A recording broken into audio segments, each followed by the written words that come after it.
You get these ridiculous things. They're called trash pandas, and you feed them things, and they drop crystals that are full of supplies. Or what the fuck is that? I love them.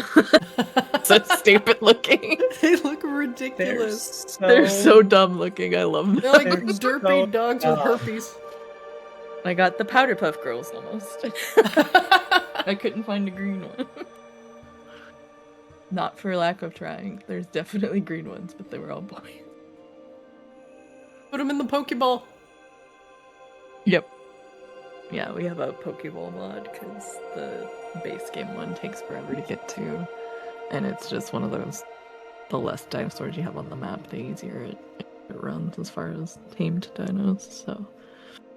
Supposedly console is crossplay and also can do mods the same as PC, which sounds sus to me, but I'm also like not like, again, 180 gigs worth of content to so much to dig into. Don't feel like I need to make massive modifications anytime soon. Yeah.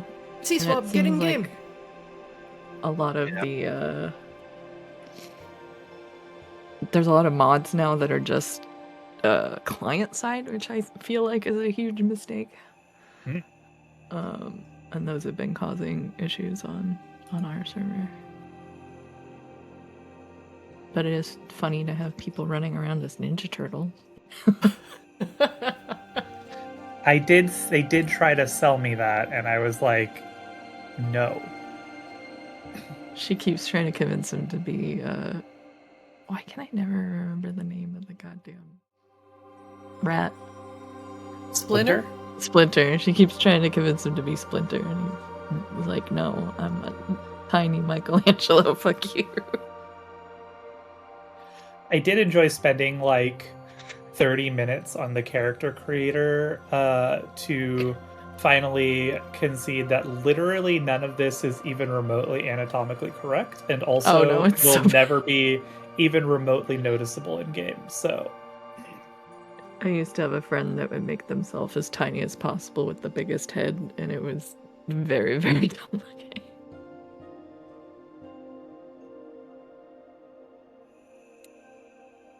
Rolled 2 7s on a 1d100. Don't know what that means. Lucky sevens? Seems unlucky. All right, everybody. Everybody's here. Yippee! Everybody's in game. Double checking? Yep, double yippee. All right, everybody. How was your week? Welcome back. Don't all speak at once. Hello. Bad. Bad. I'm alive. Oh. Functional. C-Swab, have you survived the convention week? Yeah, but then my dog decided to tear his other ACL today. No! Puppy, no! Oh. I left to go get my oil changed and go get my car washed, and he was fine. And then I came back, and he's just like, it's clearly obvious he fucking tore it. And I was checking my cameras, and he walked outside fine. And then 5 minutes later, he came inside, and it was looking good. Oh, buddy, no. Poor pup. Alrighty. You have an appointment set up for him? We were supposed to. We had a consult this week with the vet to schedule a surgery for the first ACL he tore. And when we had it, he was like, "Oh, his other one's not looking good either. Like, it's only a matter of time." We just didn't think that would be in the next couple of days. So, yeah. We put up a fund to fund Pupper's upcoming ACL surgery. Yeah, I may. I don't even know how much it's going to cost, but I know it's going to be a lot. Yeah. Well, let's, after the stream, let's talk about some potential fundraising option. We'll get him feeling better. Poor guy. Oslo, Grabella, you guys hanging in there? Fine. Looking at places in Vegas online. Yeah. Yes. I just sent out one. Yes. This is good. And then I can get C-Swab and Co. over to the house, so we get everybody in the house, and we do live D&D session. Yes! Yes! Double the D&D! Yeah, if you guys need any help with that, please let us know. Yeah. Good spots, and of course C-Swab is very good at knowing areas of Vegas. I did grow up Yeah. here. We're still in the have to actually sell this place first point. So no idea how long that'll take, but True. yeah. But still exciting and still fun to look. Yeah. But yeah, hit me up when you guys are gonna come out, and we'll have you over and cook some. Go eat some good food. Yeah. Go do something fun. Yeah. Rain, how was your week? I'm trying to remember what I did. I had lunch with Thompson. That was fun. So Yeah. I have a dumb story for how my week went. Oh, I would like to hear. It's a story about how I'm very stupid. But it's generally entertaining stupid, right? Not like real stupid? Yeah. Okay, go on. So I went to go live on Tuesday and start streaming, and I was logged out of my Twitch account. I was like, oh, that's weird. I went to log in. It was like, password is incorrect. I'm like, that's no good. And I was like, all right, because I just changed my password a couple days ago because there was this like thing going around where some people's payment details were getting changed without them actually doing it or being notified about it. Oh. So I just changed my password like a few days ago. So I tried the old password didn't work. Tried the new password didn't work. Tried password recovery didn't work. I was like, oh shit, somebody got in and changed my email address and everything, and I'm screwed. Like, how am I gonna deal with this? Ended up like talking to a friend who works at Twitch, talking to as many people as I could about like what do I do here? How do I get in touch with people? Eventually, Twitch support got back to me and they were like, "Okay, yeah, we've reset your account. Should be able to log in." I was like, "Okay, I still can't log in because the password recovery is not. I'm not getting an email from the password recovery." It turns out I am incredibly stupid, and when you go to log in and it says no, you have to use email to recover your password. You can't do it through a text message, which for some reason is like the default option. There's like a little tiny link you have to click that says send me the email. I was not clicking that link. I didn't even know that link was there. So this whole time I was able to get into my Twitch account because it turns out they had just reset my password anyway. And all I had to do was fucking not panic long enough to notice that there was a little link I had to click. Oh my gosh. I do that a lot where like I clearly don't read everything and then I panic and then I have to like go back and I read something. I go, oh, that's where I fucked up. I'm stupid. Yeah. Well, it was me the whole time. The call is coming from inside the house. Well, at least your account is fine. Nothing malicious happened. Just, malicious brain. Yeah. Speaking of things that rhyme with brain, anything else, Rain?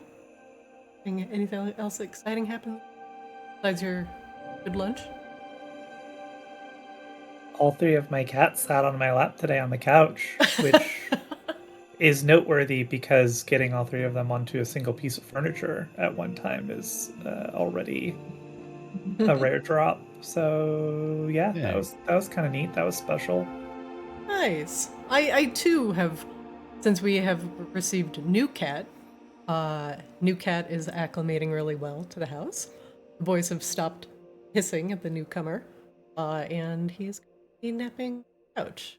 He's still a little bit skittish when people approach him, but he's getting a lot better about it. However, it appears that he has given Ayani, who is my middle son, some sort of cold or respiratory infection, and poor Ayani has been licking his nose so much because it is full of snot that it has gone red and raw, and So he's in I am sneezing everywhere land and is very tired. So he's getting some supplements and we're just monitoring him for now. But if there's any changes of eye boogies or nose boogie color and texture, he is straight into the vet. Otherwise, he is weathering the storm. And the storm is the snot coming from his nose. Yeah, that's what happened when we got our kitten. Who's been here a whole year now. Yay. But she got both the older cats. Yep. Tabby is fine. Tabby seems to be perfectly fine. But since, like, Ayani and Elo got close, like, relatively soon, Tabby was a little bit more standoffish. I think that's... And Ayani and Elo both share a passion for wet food. Tabby mostly just crunchies, so I think some cross-munchy contamination. Yeah. Wangdoodle spent the day doing some crouching and caving. So I have heard. Yeah, it was just playing Spelunky in real life. Doing like the Indiana Jones, like pulling out a computer and like blowing the dust off it, like that belongs in a museum. Right.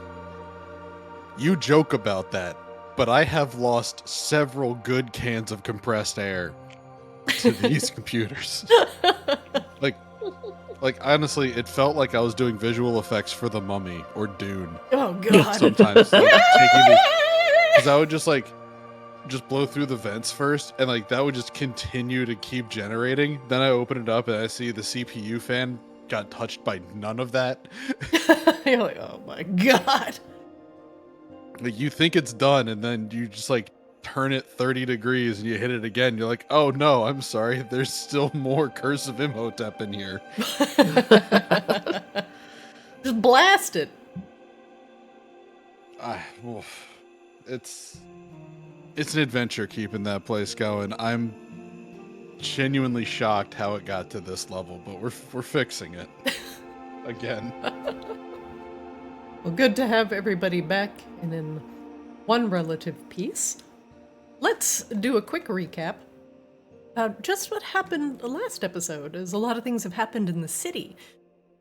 We've done a little bit of theater of the mind to resolve it, but I want to go over a couple things that we've added to the game to help track some of the city options that, running a city takes some organization, and we can help track it and help add some fun, randomly generated shenanigans to everything that is involved in running a city. But first, the recap. You have returned to Maginox victorious, and you have the essence of the Green Abishai in hand. However, things have progressed within the city while you have been gone. Some issues need to be addressed. Wangdoodle discovered that his broodmother, the kobold-turned-dragon Sik, had fallen ill, which may have been connected to the Magmarans mobilizing underneath Maginox, who were bringing the deadly slow from Magmara to the abandoned lava elf city. Using the tattoo runes from the Green Abishai's tomb, Wangdoodle created a powerful ink which could be used to stabilize the effects of the slow on susceptible dragon bodies, if they survived the process. The stabilizing slow caused magic to twist in the area, creating unpredictable side effects. Wangdoodle grew a new mole on his neck that looked like a nose. You still have that. Sik began to reek of cabbage. She still does. The most powerful wizard within 10 miles became infused by a demon. How you doing, Rain? And Wangdoodle can turn into a cat, but not be able to turn back. And Sik, last but not least, was convinced she was going to die in 4 hours. But after surviving the process, Sik found new respect in Wangdoodle's skills, and was safe. For now. As for Kozlo had discovered that while he was gone, business was booming at Kozlo's Den, so much so that the bar and lodgings across the street, the Bad Bad Inn, went out of business. To secure another source of income for himself, Kozlo wished to purchase the Bad Bad Inn and renovate it. With Charlindra's help, his vision of turning the dumpy old inn into a polished room and spa now be realized, and further expand the Greenfinger Empire. He contacted his sister, the herbalist Mippy, to come work at the renamed Olive Garden, Alive Garden, to create herbs. The Olive Garden. The Olive Garden. Because it's Vaki. The Olive Garden, to create herbs and poultices for the spas, and to create one of the finest mud spas this side of Arctis. In an act of retribution, the former owner of the Bad Bet Inn and an accomplice attempted to taint goods coming in from the docks headed towards Koslow's den, but was caught by the local guard and placed in jail. Justice was served, and capitalism prevailed. Charlindra was concerned for a group of about 25 Vakarans that had made it clear that they wanted to return to Vakaris and free it from the occupying Magmarans. Considering it a fool's errand, Charlindra pleaded with Grabella to convince them not to go, but the headstrong Vaki were not easily swayed. They insisted on receiving supplies from the Maginox crown to efforts. Instead, your new plan was to send the Earth Ganassi Grana, who offered to take half of their contingent to Magmara as a stealth mission, in order to sabotage the trade route of Slow coming to the city. They could make meaningful effort into stopping the supply lines, while potentially searching for the missing Magmaran diplomat that the party freed in the Vault of Vakaris. Excuse me. The Vaki freedom fighters accepted these terms, eager to make meaningful progress into reclaiming their homeland.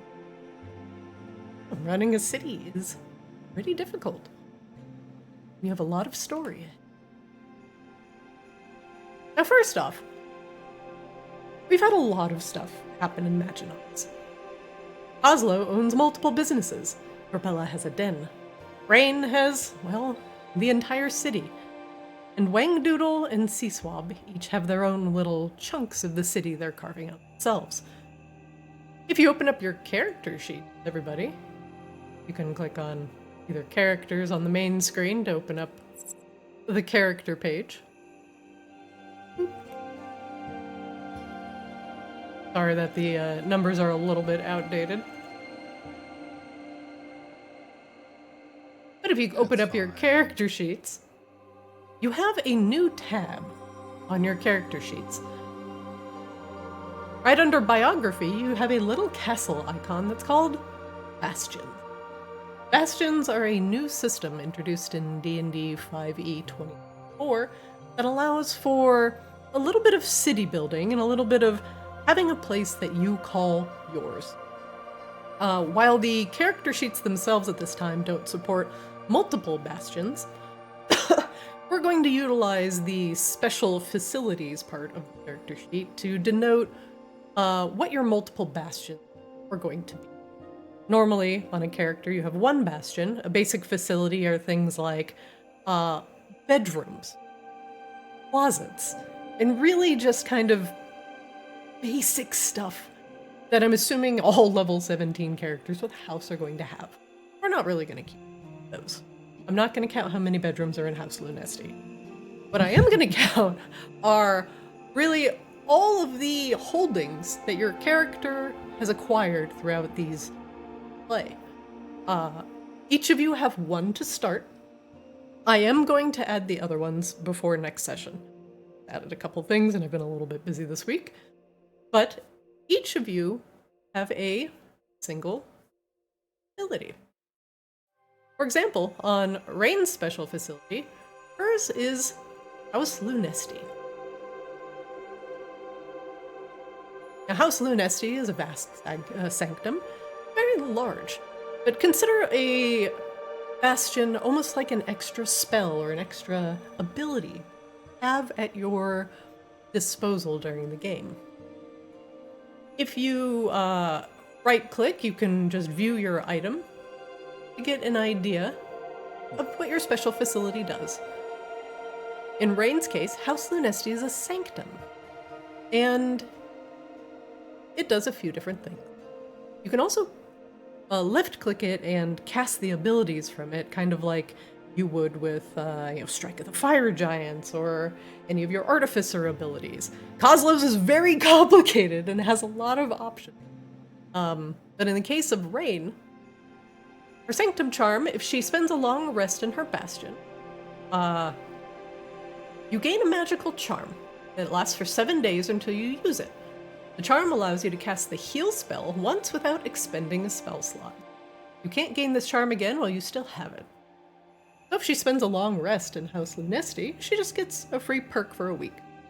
Pretty nice, gives you a reason to come home. Now, Bastions have a couple of options. You can either empower your Bastion on a weekly basis, or you can just maintain it. The Empower option, each of these happen once a week. The Empower option, if you issue the Empower order to your facility, it does individual things that are very specific to that facility.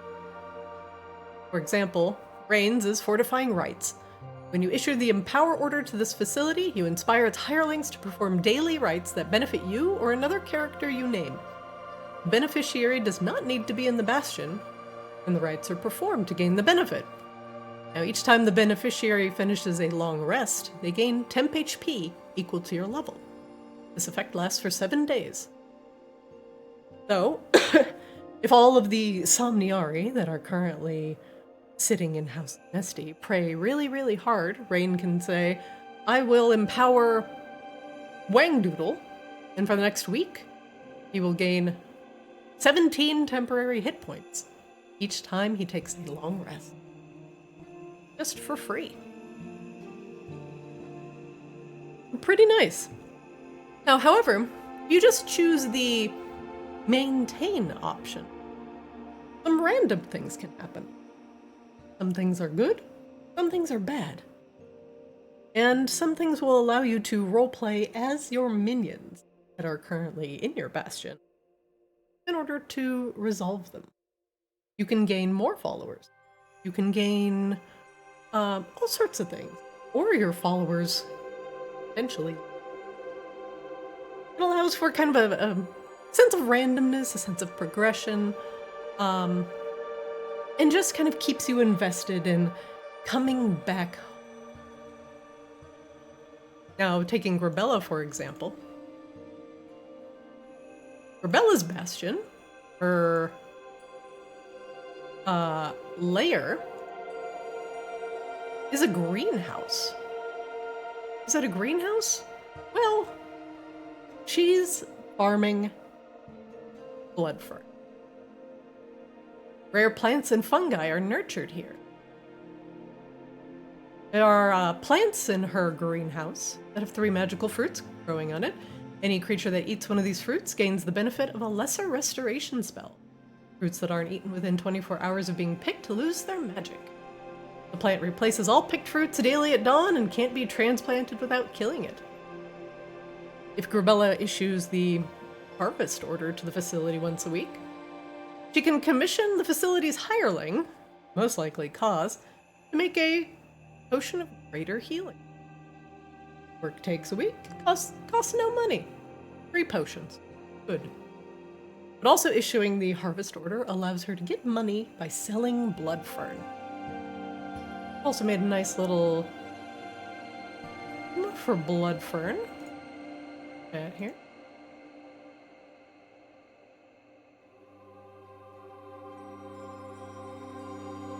Creatures that rely on blood to survive, such as vampires, can subsist off of consuming blood fern as opposed to feeding off the living.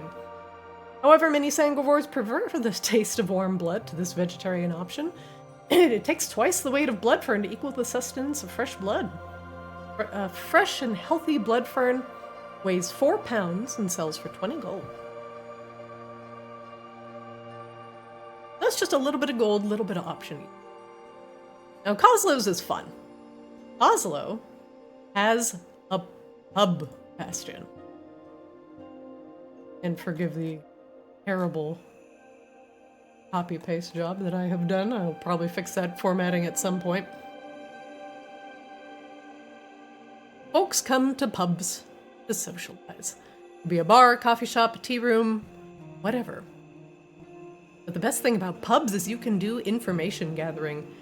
When you issue the research order to this facility, you can commission the pub's bartender to gather information from spies who are aware of all important events happening within 10 miles of your bastion over the next 7 days. During that time, these spies can divulge the location of any creature that is familiar to you, provided the creature is within 50 miles of your bastion, not hidden, magic, or confined to a location that the DM deems is beyond the spy's network's ability to locate. Now, Coslow's pub can concoct some magical drinks, and each of these drinks are already programmed into Coslow's bastion. But Coslow can command Coslow's den to make 2 different magical drinks a week. The list currently is Bigby's Burden.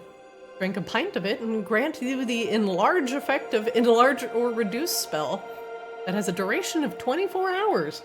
Get big. Kiss of the Spider Queen. Drinking a pint of this grants you the effect of Spider Climb that also lasts for 24 hours. Moonlight Serenade, however. You drink a pint of that, you gain dark vision out to 60 feet, but if you already have it, you get another 60 feet. Yippee. Each drink has a cool effect, and I'm definitely down for making custom drinks if Oslo wishes. Sterner's stuff is also pretty nice. After 24 hours of drinking that, you automatically succeed on saving throws to avoid or end the frightened. Now, Wangdoodle has been working hard in order to build an institute of learning.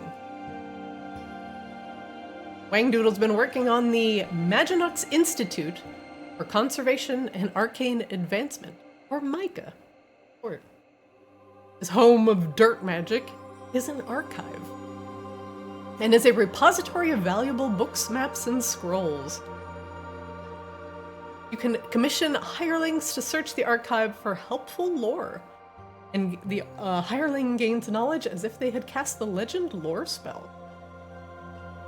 They also have Bigby's Handy Arcane Codex, which gives you advantage on arcana checks you make when you take the study action to recall lore about spells, magic items, eldritch symbols, magical traditions, or planes of existence. Also, the Crenepsis Chronicles give you advantage on history checks when you study action, all lore about historical events. So if you want to learn more about Arctis or the things that have happened in the past, MICA is a very good place. Now as for Seaswab. Seaswab currently is our master. Lords over the Maginox docks. Oh lord, the formatting. My tables. Ignore the table. See, you didn't think about how the fact that all my ships are in water and they rock back and forth in the boat. Now, his title as Lord of Ships gives him also the title of Guild Master, in which he can commission people from within his guild to build him a ship that would take a certain amount of days and a certain amount of money. It can be airborne or waterborne. You pay the cost of the vehicle, but the Shipbuilders Guild at your disposal. Now these are just the starting options, or excuse me, the starting bastions for you. I know many of you have multiple bastions, which I will be adding to the character sheets. For example, Coslow currently has the most bastions. He has 2 pubs. He has Ethereal Coslow's Den. You'll have the Volive Garden, which will also count. And he also has Coslow's Reef, which will count as a custom-made homebrew dock option. Seaswab will also gain this option just for free, considering he's the master of ships. And Rain currently has her own demiplane option, a mobile demiplane, which is the Arcane Audacity. Those will be added in the future. But for now, Utilize your bastions if you wish, and we will consider all of your bastions to start being empowered unless you wish to pursue just maintaining them. If you have any more questions about bastions and the rules for them, I can give everybody access to them in the journal. 1 second. All players can observe. If you go to the Journals tab on the right side of the screen, looks like a little book. There should be a red folder that says Dungeon Master's Guide, or you just see something that says Chapter 8, Bastions, that everybody has access to read. If you want to see what a bastion turn is, or what the special facility descriptions are, those are your disposal. This will also help you keep track of your little homes, your little things that you've built along the way. But the goal is to give you some perks for owning them. And I hope you enjoy. Second thing. Arctis, well, we've been playing this game for a long time, and we've encountered a lot of characters. And some of them like you. Some of them hate you. And some of them you may want to curry more favor with. If you click your token controls on the top left-hand corner of the screen, it looks like an option. And you scroll down to the one that looks like three little people. We now have a relations button. Click on that for me, everybody.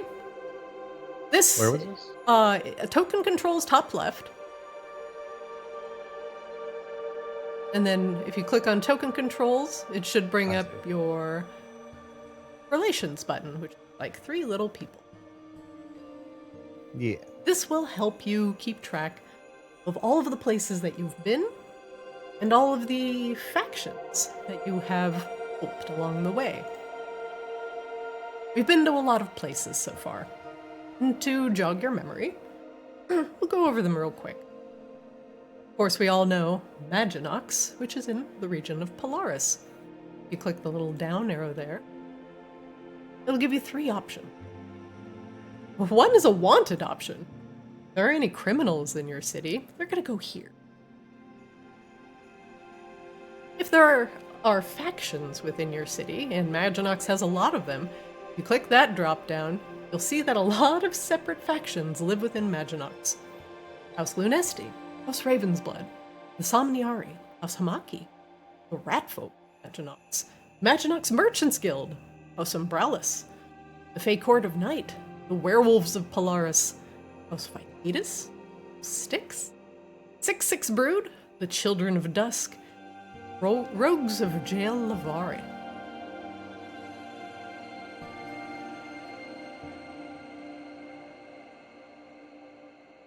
Some of them will also have actors associated with them. Then I also realized that associating every single actor with every city is a lot of work. So I'm only really going to put the big names in. The ones that are important a lot. Yes, because our group would clearly only stick to the side quests. We're not saying this person's a side quest. They're not on the critical list, you know? If you've done these people a favor, or if they've been given a true name that are a part of the plot, you should find them in the... You've been to Coranthia on the high seas, Muckholm in Arctis. Now, Coranthia is home to 3 factions. The Grainfinger Consortium, the Naval Fleet of Coranthia, Sailors of Muckholm is home to the Goblins of Muckholm. Going down the list, the City of Mirrors in Auralia, something that Rain is more familiar with, and she's encountered the Court of Butterflies and Beatrice's Chosen within. Vicaris in Polaris is underneath the ground, and is home to the Vicarans and the Vicaran Freedom Fighters. relevant to that city. Magmara, too, is subterranean and home to the Magmarans of Slow and the true Magmarans, ones that oppose the use of Slow. The Plane of Earth and the Plane of Fire you've both been to as well. The Plane of Earth is home to both the Peck of the Plane of Earth and the City of Jules Dao. While the Plane of Fire is home to the Afridi of the Cinder Wastes, who you met in Azrael's Tea Party, and Azrael's Searing Salamander. In the city of Borealis, where Arctis has started. Rain is familiar with the Rangers of Borealis and the Borealis Merchants Guild. While in the Diamond Dunes of Feronia, mysterious Feronian Leonin call that their home. A couple of world trees have also been made known to the party. The world tree Sika in Auralia, realm of eternal light, home to the Arborean Grove, back when we had Bonsai as a character. The Moon Sage's Sanctum in Polaris, home to the Somniari and House Lunesti. Prismata's Cave in Borealis does not have a particular faction, but is home to the dragon Prismata the Faceted, which both Wangdoodle and Rain are attempting to save. Coslow's Reef on the high seas is home to the Greenfinger Consortium and the naval fleet of Caranthia. You have been to the Abyss in the high seas and the Great Ice Library, but there's also the Nine Hells and a few factions here that you have encountered. Cult of Tiamat, Erexians Gilded, the Demon, and the Curator's Menagerie. Some which actually like you, and some which absolutely hate you. The southern continent of Xavia, home to the Court of Twilight. And last but not least, the City of Brass of the Plane of Fire will be home to the separate Genie faction. Currently, you have met the Afridi of the Cinder Wastes and the City of Jules. So if you have any questions on, where did I go? Why am I here? Who are we allied with? This should help clear it up. Now, if you go over to the Factions tab, this will show you just how much reputation you have garnered with each of these factions. A quick scroll down will show a variety of reputation. House Lunesti and House Ravensblood see you in incredibly high favor, while some of them, such as the Magmarans of Slow, see you as their most hated of enemies. If you open up these individual factions for yourselves, some characters have higher reputation than others. If you have been at the forefront of talks, you have said something that might anger them or put them ill at ease. This might raise or lower your reputation as you go along. The Children of Dusk, for example, we open up that one and click on Relations to Players.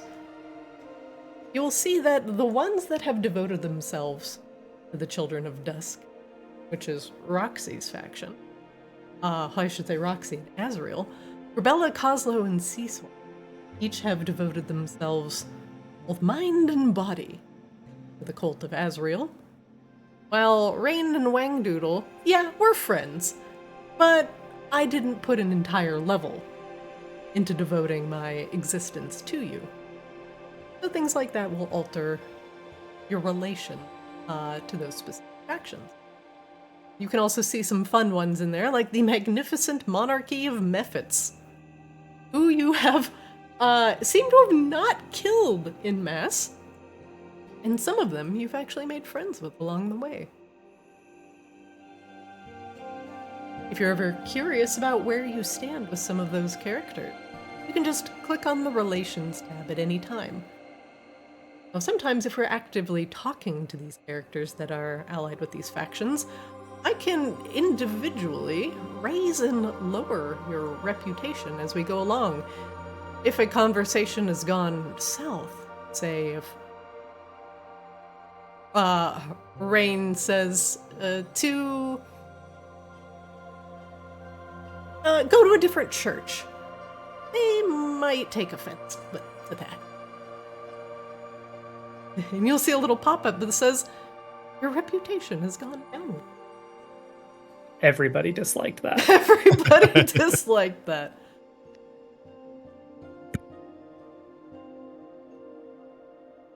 Now, while this is more used for tracking and remembering purposes, it'll also help me kind of as we go along game by game to track just how well you get along with these people and factions.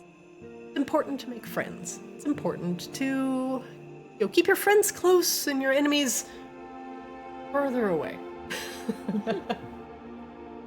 So I hope this also helps you remember all of the complex, interwoven stories that we've encountered. What do you guys think? You have any questions?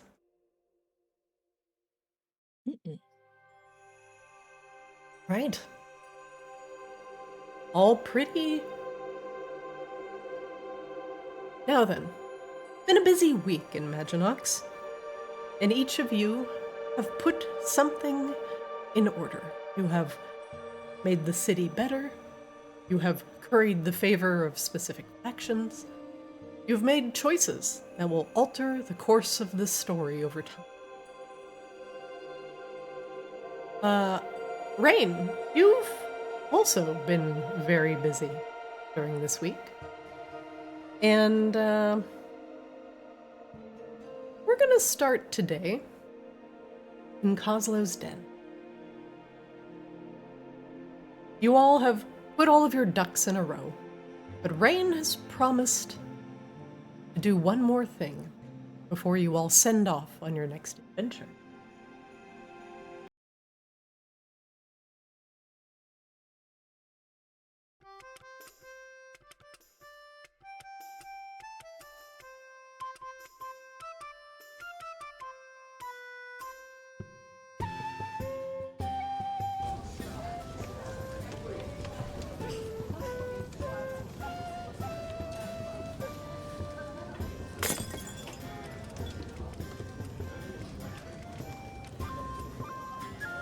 It's been a busy week in Maginox, and each of you have had some crisis to avert, some building to purchase, some capitalism to partake in, some curses and promises void. And now, you're about ready to get ready for your next adventure, as Wangdoodle thumbs the ring of genie summoning in his bag. He plots his next move. Corbella, you have made Charlindra happy, both by giving her some work in the Olive Garden, as she pursues her dream of opening a natural hot spring. She is busy at work in the renovation process, and since you have promised her this work, you have seen her very little. She comes home each night, tired and exhausted, falls asleep happily in your arms almost immediately. Seaswab the demon has retreated to the seas, and your pact with him is broken. And no longer are you pestered with thoughts of having to send or ruin your reputation here in Maginox. And you breathe a sigh of relief as you finally settle in to your role as master of ships. A guild of very skilled shipbuilders are at your disposal, and Dara, your dockmaster, has taken a newfound passion in maintaining the docks. Things are good, and plus, since Kozlo and crew have foiled the plans of the Bad Bat Inn owner wanting to taint the goods of the docks, everyone feels like they are safer now that Grabella's minions are patrolling the area and those that belong in jail are there for a reason. Maginox Merchants Guild sees you in high regard. The docks are safe, their goods are safe. It feels good to be respected.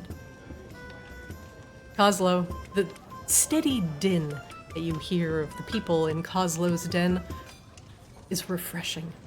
There's a steady stream of customers and a fresh income of tourists ready to spend their coin within Maginox. Your workers-to-be have started to send out flyers, distributing them at the airship dock, the ship dock, and everywhere they possibly can. Flyers litter the streets of the upcoming Olive Garden. A hot spring spa experience, the best one this side of Arctis. People are excited. Normally you would have to travel to Borealis to get to the natural hot springs that are popular there. But having them in Maginox is a rare treat, and people are excited for the grand opening. Wangdoodle, Sick is finally feeling better, even though her cave now absolutely reeks of cabbage. The kobolds have fled the caves, just for some fresh air, and are starting to get used to life around the city. You see some of your broodmates even partaking in some of the city's charms, such as taking a Tomb of Beans tour, or just meandering the streets. It's a freedom that they've really only been able to experience if they have been able to steal for 6 pocket or some cherry pies. The nicest thing about the whole ordeal is that Six now has a newfound respect for you and no longer speaks to you with disdain or dislike. She almost seems to address you as an equal. It's strange, but perhaps this is the start of a new friendship with your broodmother. As you all gather in Kozlo's den, you find that Rain is not here. She said she had some things to take care of. But she promises you that it will be, something worth waiting for. What do you all do? I mean, really? It took a near-death experience. Just my luck. Just my luck.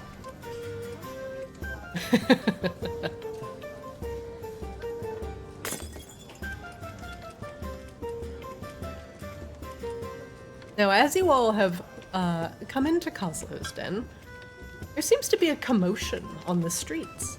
Not a bad one, but some scaffolding has been erected in front of what is the Crimson Auction. Banners of Maginox, fluttering purple in the wind, have been placed around the scaffolding. Looks like something is about to happen there. People have gathered in the streets, curious as to what is about to happen. Kozlo, the talk in your den is all about the upcoming announcement.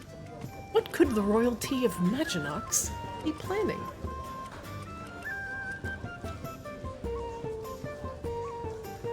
We're about to execute that one guy. People come into Kozlo's den to grab a quick drink and then exit back out into the street just to see what's about to happen.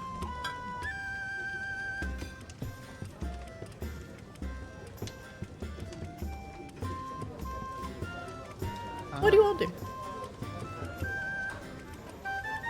I guess we better see what's going on. Yeah, is this really an us problem? Isn't it always? Well, can't argue with that. I mean, last time the airfield was being attacked, remember? Yeah, that might put you at on kind of high alert. The last time people got drinks and left, the something exploded in the airship dock. Rumpus, do you know remember what's the going time on you at said all? Do I remember the time you said you'd carry me and then you dropped me into some bushes? Yeah, I still You were remember very that. slippery. Word on the streets that there's gonna be some sort of announcement from House Lunesti. Something big.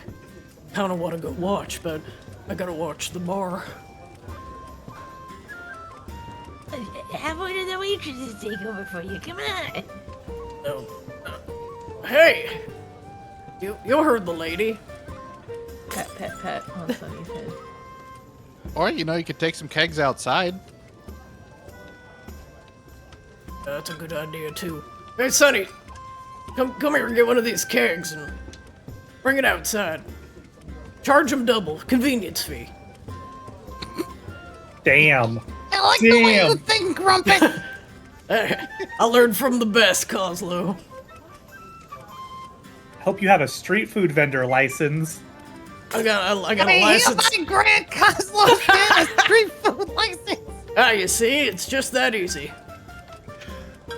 Oh, Have you ever man. heard the legend of Mr.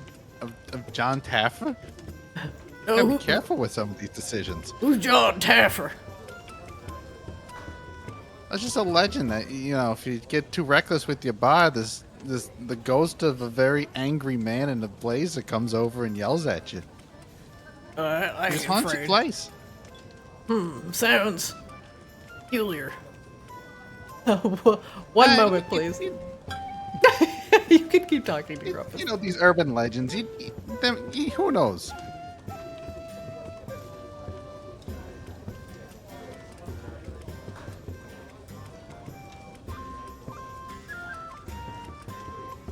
I only heard a few urban legends in my time. One moment. At least they weren't suburban legends. The only urban legend I know is the one about the dictionary. One second, let me reload this scene. Not loading all the assets I put on here. No, a lot It's of so effort much was more put purple into it. now. Oh my god, I gotta log in. Why, God? Of course! Of course! Don't forget your multi-factor authentication.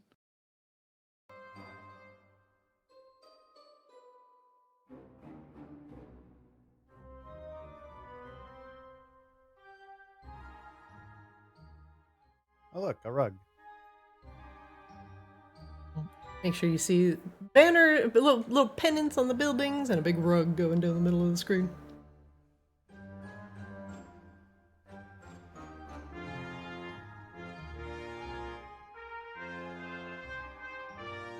Oh, it's so much Oh, prettier yes. now. That's gorgeous.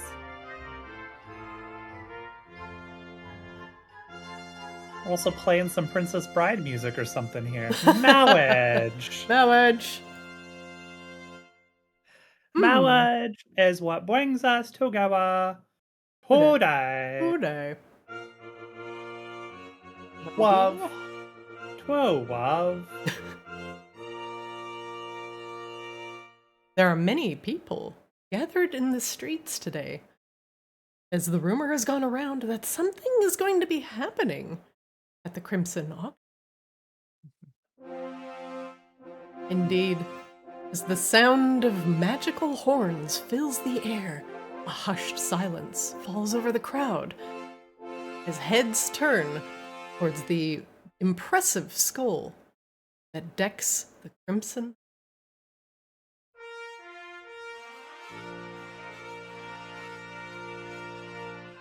On some wooden scaffolding stand the royalty of Maginox, Rain and Eris Lunesti.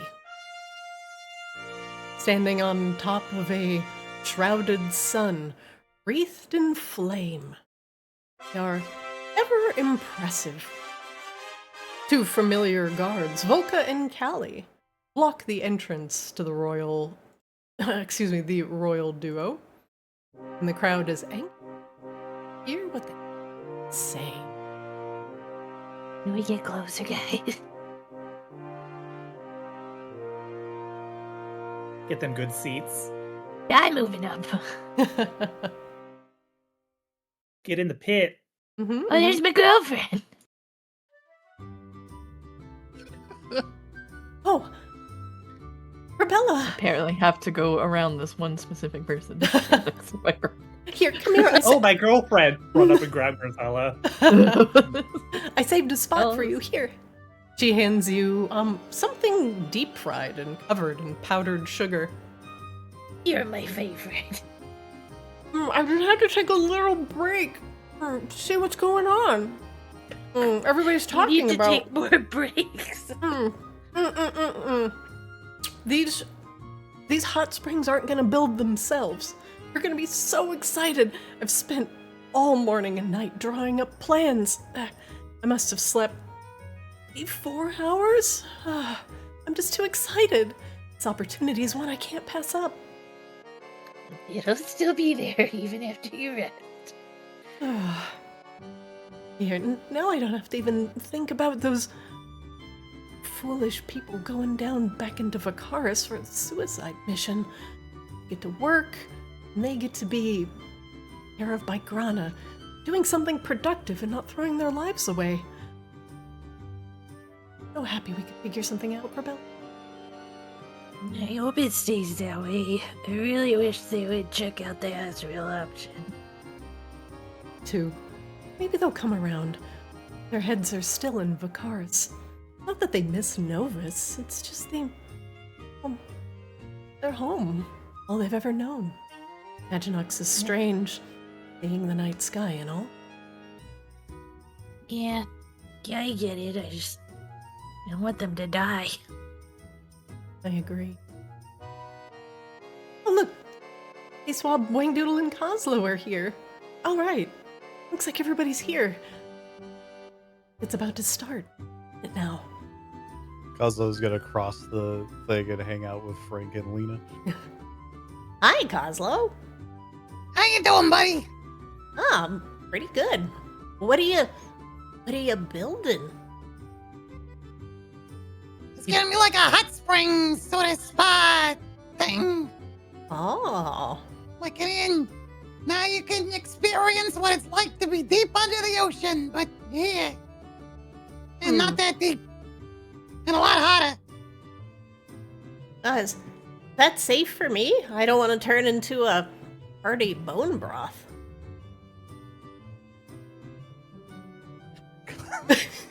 Kozlo has a look go across his face like, I wonder if Frank bone broth would taste good. Jesus Christ. Oslo, I'm slightly uncomfortable with your pregnant silence. Oh, that's right. I might be pregnant. Oh, congratulations.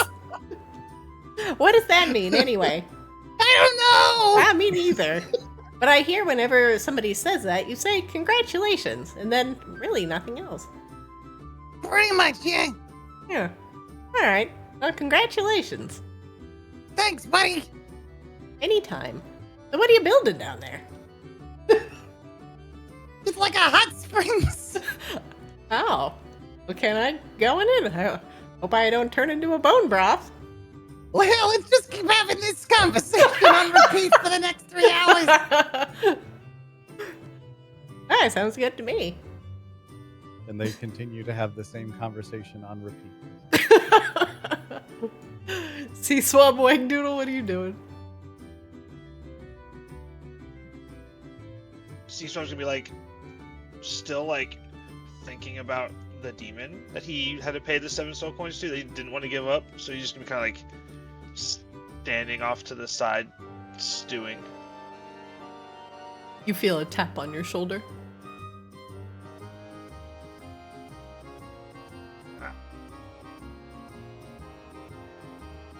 Another tap, tap, tap, now more insistent. I'm gonna turn around to see who's tapping on my shoulder. Grisella is tapping you on the shoulder, and she looks up at you with her wrinkled goblin face. Here you have been keeping the dock safe. Our latest shipments have come in hale and whole. Things have been turning over a new leaf under your watchful eye. Shipmaster Swab. You know? And the Funky Bunch. Yeah. Yep, don't want to be having people lost to the high seas for no reason, and all that money going down the drain. Of course, the seas are dangerous enough, but the goods have been coming in reliably. I dare say we've had hide nor hair of missing ships. No pirates, no smuggled illicit goods. Business has been good under you and Coslow's watchful care.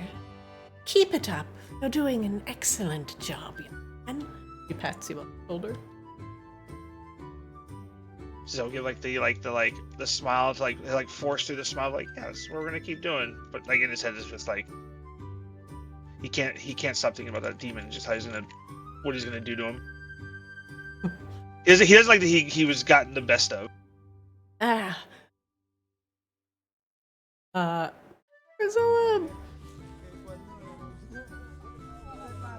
Priscilla is good. Why the long face, young man? It's just the burden of responsibility. You'll get used. I'm sure we will. He's just gonna like agree with her to like placate her, but like he doesn't want to like give away too much information to a random person who could incite chaos with knowledge of a ocean demon running around that he was giving soul coins to. Good call. Wang Doodle, what are you up to? Wayne Doodle is using some scrap paper.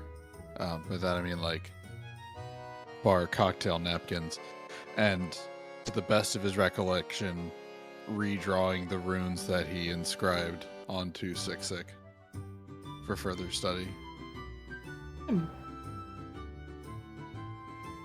Wang Doodle scribbles runes. You hear Grisella and Sea Swab having a conversation. And Sea Swab just nods and returns his attention elsewhere. Rebella and Charlindra are munching on something tasty from a nearby food vendor, while Coslow and Frank are in heated conversation.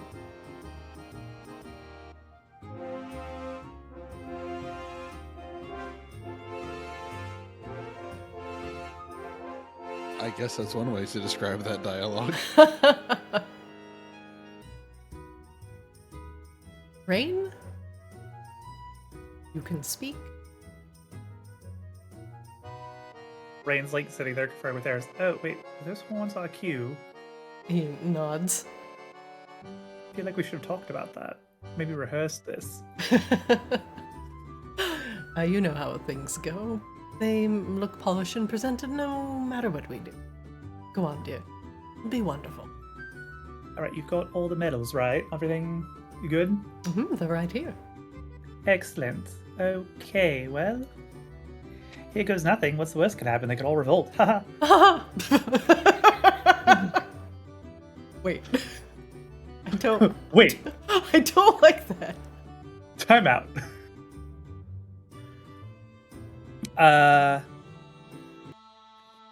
So Rain will use like a little bit of like cantrip magic to throw her voice so it sounds like she is louder than she actually is, but she's still speaking in a normal tone. And then up on either side of her, she has her mage hand doing like a little like sign language interpretation, you know, kind of like hip hoppy with it. You know, for any of the you know, hard of hearing folks out there. You know, really thinking about inclusivity here. Yeah. The crowd is included. As you step up, many heads turn to regard you. Good evening, citizens and residents of Maginox. Thank you all for joining us here. Assorted cheers and clapping can be heard from the crowd. Hell yeah. We've gathered everyone here today to make an announcement. Well, a few announcements, I suppose. As you're all aware, there was recently an attack here on Maginox. I come here to first with an admission for you all, and then hopefully to explain a little bit about what happened, and perhaps assuage any fears you may have.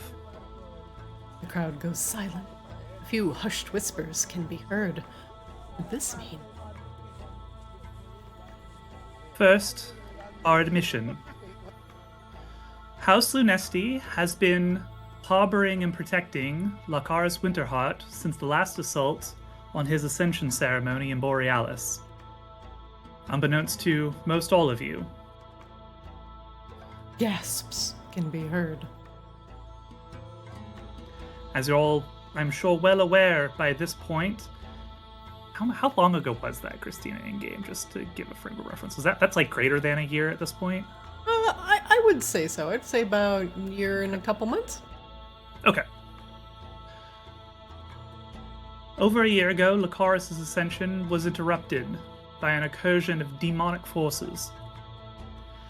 Lakaris himself was badly wounded after sacrificing himself to put them down. Ever since then, he has been in the care of House Lunesti here in Maginox. Unfortunately, those same demons tried to attack again. But, I'm happy to say, with the bravery and swift action of many individuals here in Maginox, this second assault was thwarted. Yeah, Lakaris- yippee! Go Maginox! Woo! Pause for applause. Yep, no. Woo! Scattered applause. Lakaris, now restored, has now finally been able to ascend and take his place in the defense of Arctis, alongside those legendary heroes from old. Woo! Someone falls to their knees. Praise Lakaris! I would like to take this opportunity now to ask all of you to honor and pray to him, if it is in your beliefs to do so, so that he may watch over all of us here in Maginox and beyond.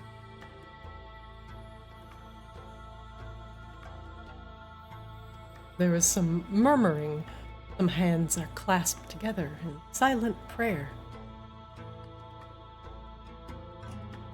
Next, I would like to honor some of the following individuals for their extraordinary service in the defense of Maginox and the Ascended. Yeah, fuck you, Children of Dust. Get out of here. I made you.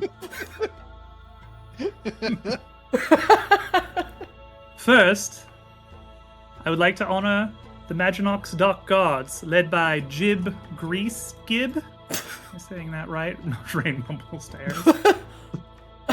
They're... Huh? Yeah, Jib! Jib on the southern part of the streets looks around in a panic. What, did she just say my name? Yep, you, Jib. Come on up here. Ah! Get up here. She heard me. Oh, gosh. I did not. You're important now, correct. Oh, I get to walk on the fancy carpet. Is this right? Oh, I didn't bring my good pants. We really should have maybe let some people know ahead of time so we can strategically place them, just like they do at the Oscars. No, he was at the very end of the road. It's working out perfect. He gets to walk the whole thing uncomfortably. People stare at him. Oh, that's actually a good point. Stall for time. Pad the viewership hours. May I, pass? Ma'ams? Go in. Just kidding. We brought him up here to execute him. Jib seemed to have some trouble at the gate guards, but has managed to get through. You're dead. Your Highness bows awkwardly.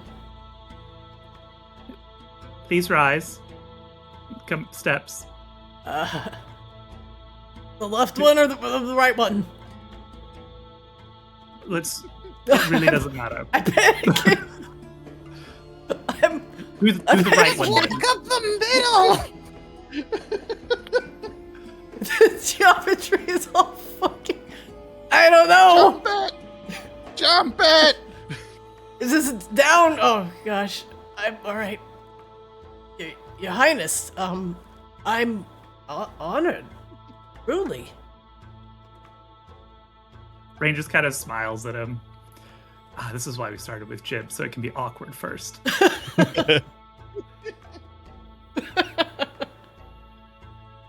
To Jib? I didn't prepare a speech. Nope, that's fine. There's no time for speeches. Oh, great. Yep, mm-hmm. Good.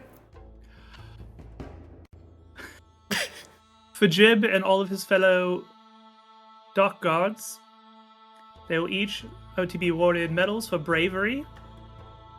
Gestures over to Eris. Eris pulls out fancy gold medal emblazoned with moon and stars. Oh wow. Jewelry. Great!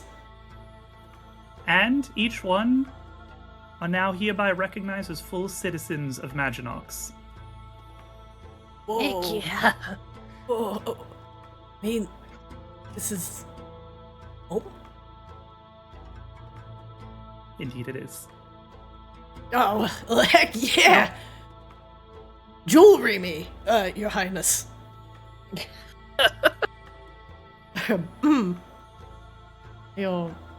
He drapes the medal over the head of Jib. Jib looks down at it and gives it a good polish and a spit. It's beautiful.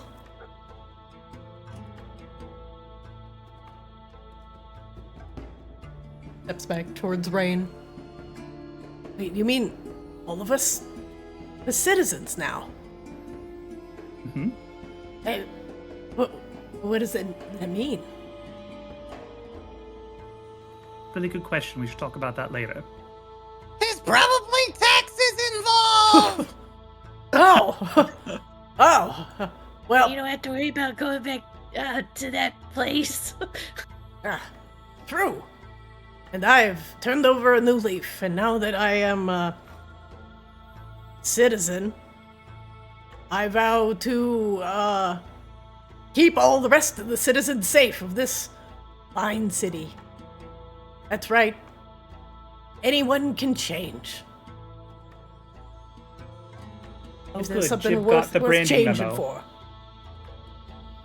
Yeah, how was that? That's pretty good. Yeah. Mhm. Thanks. Just don't change too much, you might still need to break someone's kneecaps!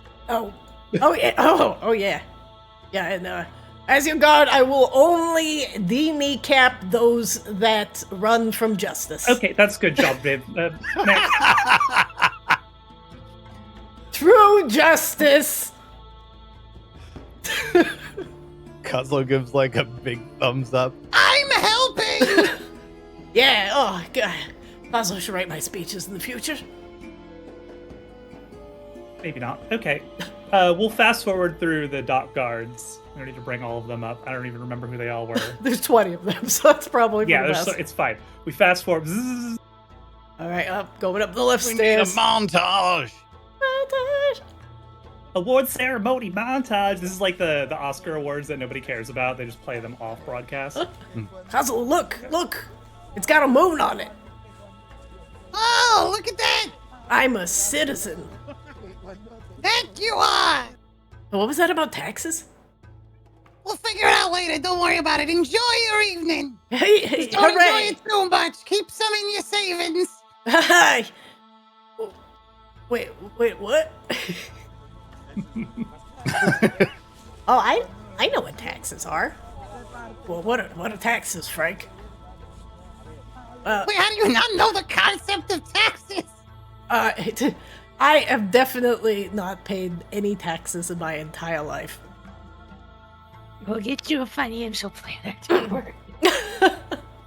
It's gonna be Grumpus. You should just talk to Grumpus. Yeah, talk to Grumpus. Oh, Or what? C-Swab. I don't think there are W-2s for pickpocketing profits. Grumpus probably already actually just withholds taxes from their paychecks as it is. Like, let's be Yeah, honest. Grumpus he is on his probably shit. Grumpus has He's just already been got their quietly withholdings. paying everyone's income tax for them without them knowing. Yeah. That is probably for the best. I don't even know how to pay them. Do I just send them in the mail? Do I give them to a raven? I don't know. Who knows? Just randomly Very give gold to a careful random what you raven. give to ravens around here. Wait, I've definitely given at least like 10 silver to birds. That's That's good. better than what you could have given them. Ahem, ahem. Oh, right, there's a ceremony. So you were doing that while we did all of the other less important dock guards. Yeah. Fist bumping Yeah. each of them as they go past. While Jib is still standing in the middle of the walkway having a conversation. Oh, I am definitely still on the red carpet. Hang on, all right. Purple carpet. It's purple. I'm also colorblind. Rain does her best, like a high school principal attempt at pronouncing all of the students' names for graduation. Nad the Frothing. Yeah. 20 dock guards come and go and receive their medals from King Eris Lunesti. It's pronounced Frothon. It's from the It's French. western region. It's from the western region of France. Frotting. Frothing. It's Next. Goliath speak, you wouldn't understand. Next, I would like to honor the house guards of both House Ravensblood and House Lunesti, led by Callie Lunesti. Callie stands at attention and places her palm over her heart. Volca too does a Vakaran salute. Strong, and the side of her hand, it's kind of slanted like a V over her heart. For each of them who defended the Maginox docks, will be awarded medals of bravery.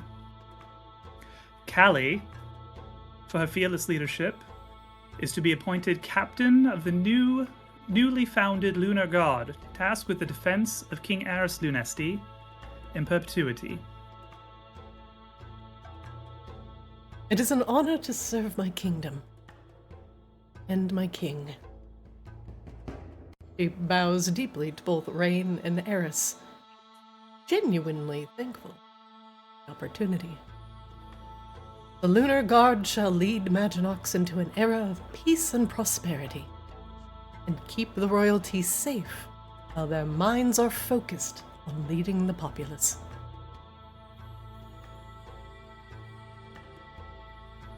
There are assorted cheers from the crowd, especially the Somniari.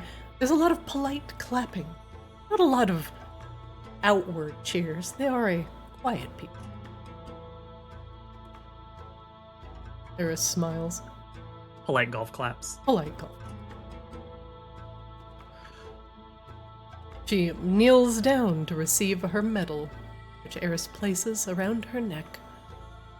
No spit shine from Callie, she stands up proudly and gives Eris and Rain proper salute. For Maginox.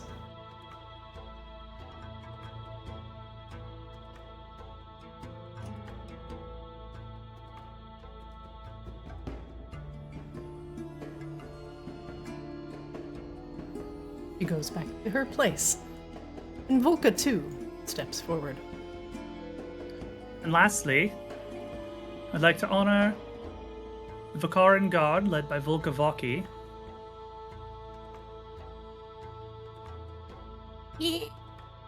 Charlindra whistles. Whee!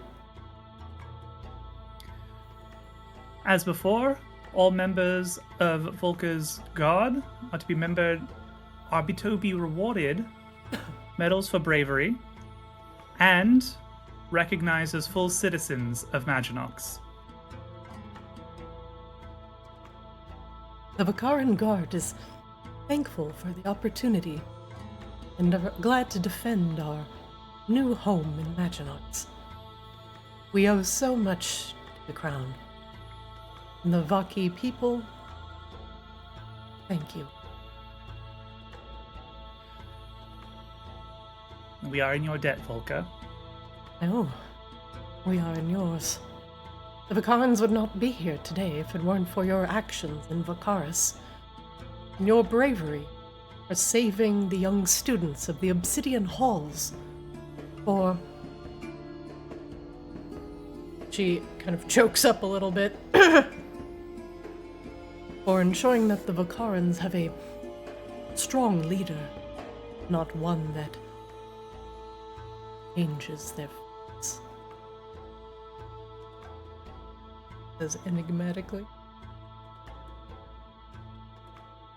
We appreciate the openness of Maginox and the kindness that the royalty has shown us. The Vaki will be honored to stay here as citizens of your proud city. One more thing. Volka, Yes. for your fearless leadership, I am officially appointing you the Ranger Captain of Maginox. It will be your responsibility to build the new Maginox City Guard and train them for all future threats. And Rain actually pulls out a silver flame blade longsword, which is Oh. in the vault on the Audacity, so we can pull it out of the stash later. Okay. And anoints her with the blade before placing it into her hands. Now, she kneels to be anointed as the crowd, especially the Vaki, break out into very loud applause. Carlindra is basically screaming, "Ah! It's a girl! She did it!" Along with this announcement that we are forming a new city guard that does not belong to any one house, but belongs to you, the people of Maginox, for your safety and your protection. I'm also announcing here that any new recruits will have the opportunity to earn citizenship themselves through service and valor. Polka nods. The training will be long and vigorous, but you will come out like tempered steel. We shall put you through the flames. You will come out bright and new.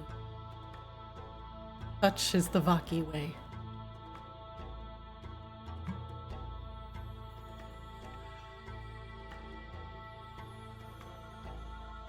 He bows. Please. Come see me at the newly appointed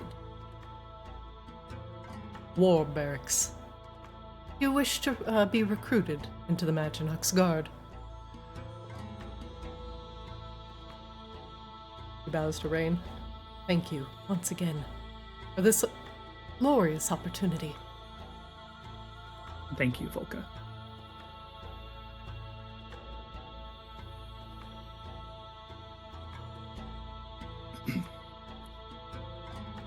Now, lastly, I regret to say that our work is still not done. A splinter faction from Magmara has invaded Vakaris, as some of you are aware, where they have displaced the Vakaran people, many whom you see among you now as refugees here within Maginox.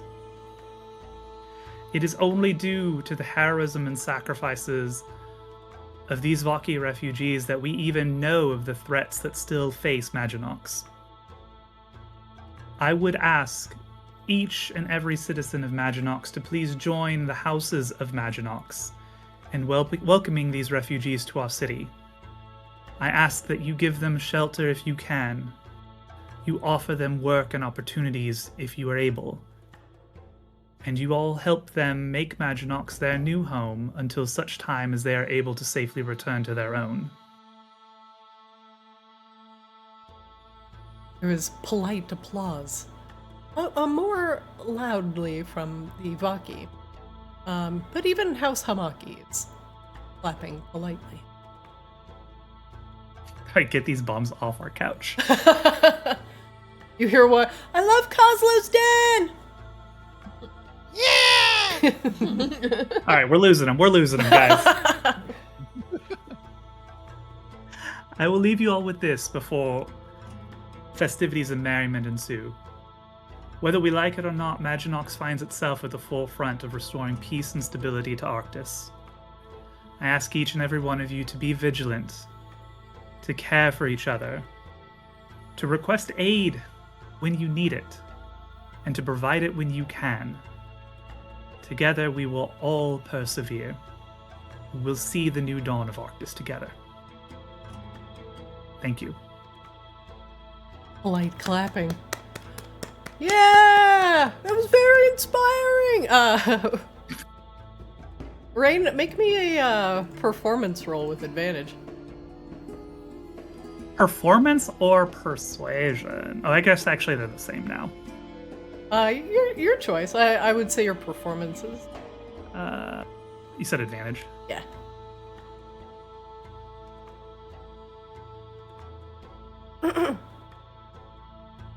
Could Kozlo sneak a little flash of genius on that? Rain, you also have your robe of splendiferous performance. Yeah, Kozlo, flash of genius that. What is that actually? What is it? Gives you advantage on performance check. That was already with advantage. Do I get extra advantage? not triple advantage. Yeah, so it's just it just washes out then. Well, the flash of genius, mine just adds, I think, 4 to it. Yep. A 19. I have to find it. Is- Are you in range to double? Oh, right. It has to be within 30 feet, so I guess I can't actually reach. Oh, yeah, you two are both 60 and 65 feet away, respectively. It was a good... Let's fuse together for the super flash. The super flash. The clapping is polite. It was a good speech. Perhaps not as frothingly rousing as one might expect, but it was a good speech, and people leave happy for the future. There was a loud thump as Grumpus taps a keg, and the booze starts to flow. Come get the latest brew.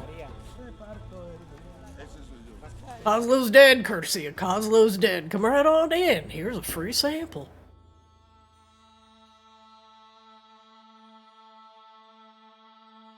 People begin to drink, and the food vendors are now working overtime as people begin to walk through the streets discussing the latest speech.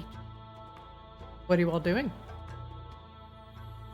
Well, it's hard to turn down a sample for the price of free.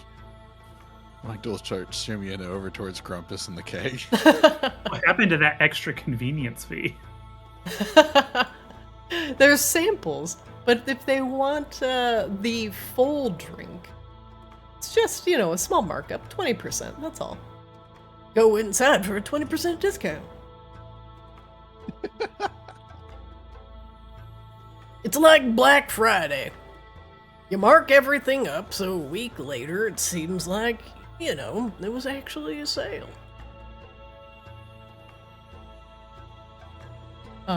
Eris looks over at Rain, now unburdened from his job at giving out a bunch of medals. It was a very good speech. Yeah, next time you can give the speech. I'm just here to look imposing. Oh, he thinks he looks imposing. People respect you.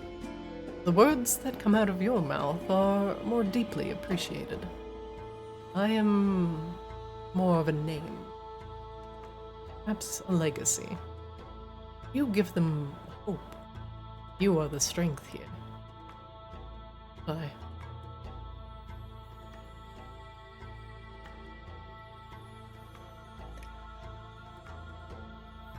One second. There's like some serious meowing going from outside my door. Hang on. One minute. I'll be right back. Boys, behave. Did Wangdoodle become a cat? No, And the opposite here. never Doesn't count. anything else.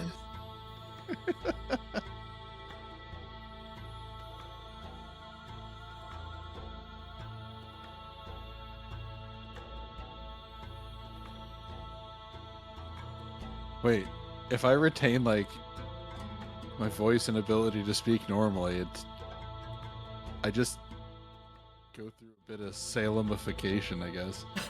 Alright, it was just tapping. He was just screaming because he wasn't allowed in. No. It's why I just had to console him. And then put him back out of the room, and now he's still screaming. You have the cat version of Eric Andre and just, let me in! Let me in! Oh, hey, you are here. Okay.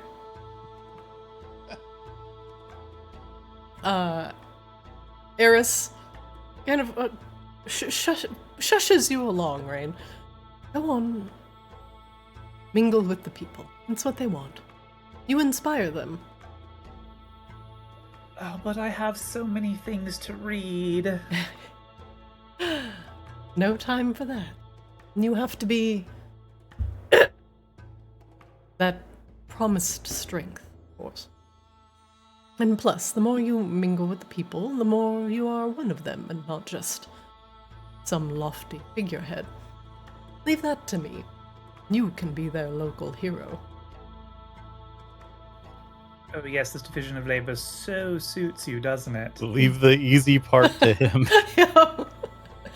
I'll just meld You into little the shit. I'll just meld into the background and be enigmatic. I don't know. I think everyone would love to meet their new king who has a brand new god at his disposal and like just grabs him by Oh, the crook of his arm. if you insist.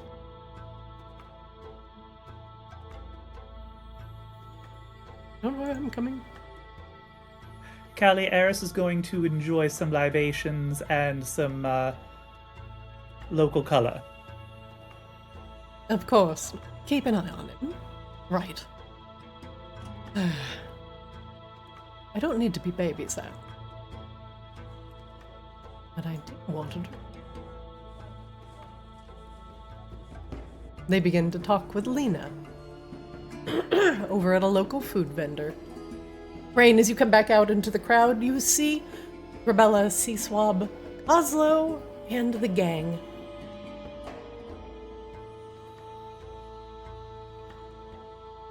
The gang is Wangdoodle. The gang hosts a rager.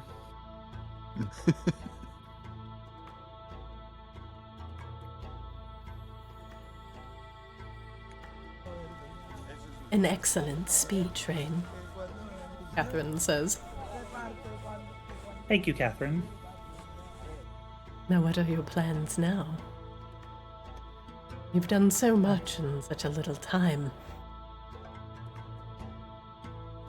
Pretty much the same, I believe, as the last time we've talked about this and the time before that. Kill a fuckload of demons and unravel the slow, right? Right. How does Eris feel about you constantly being gone? Not awesome, I would imagine. The little bit we talk about it, it's not ideal, but this is also what we discussed before we, tied the knot. This is unfinished business that must be resolved before anything else. Otherwise, we'll just be ruling over rubble. It's true. Don't worry. House Ravensblood and House Lunesti, plus House Umbrellas, are strong and devoted to your cause. I think the speech went over quite well, and our ravens are carrying word as we speak. To anyone may listen. The word will spread about Lakaris' ascension, and your work here. No one will dare mess with Maginox while you are gone. Not on our... That's good. How far could you get a message, Catherine, actually, out of curiosity? As far as you need. If I gave you a letter, could you have it delivered to Xavier?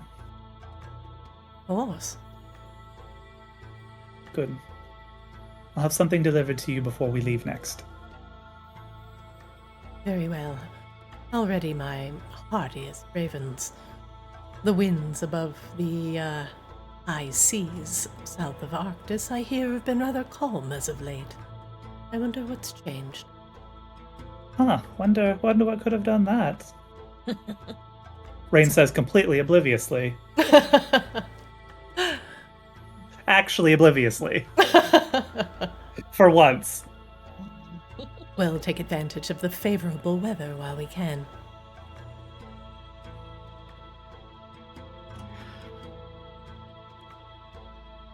Here. She just presses a silver into your hand. Whenever you want to signal the raven, just flick this into the air. The glint will catch the raven's eye, and they'll come swooping down to deliver your letter. Thank you.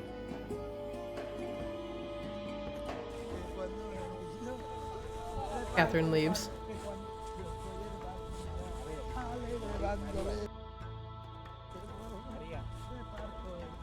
Wangdoodle. Yeah? I'm also supposed Coslow, actually, as well. Do you know how you empowered the Audacity previously to empower one of my spells when we went down into the abyss to make that large bubble to survive the pressure? Yeah. Do you think we'd be able to do it again? I feel like if we're going to the plane of air next, we should probably bring the Audacity with us. Oh, probably. And honestly, with that new power source, we should be able to generate even more strength. Well, good, because we'll probably need it if I'm going to plane shift the entire ship. Well, do you want to... I mean, do you want to use this ring? Want to use the what and the woo? What?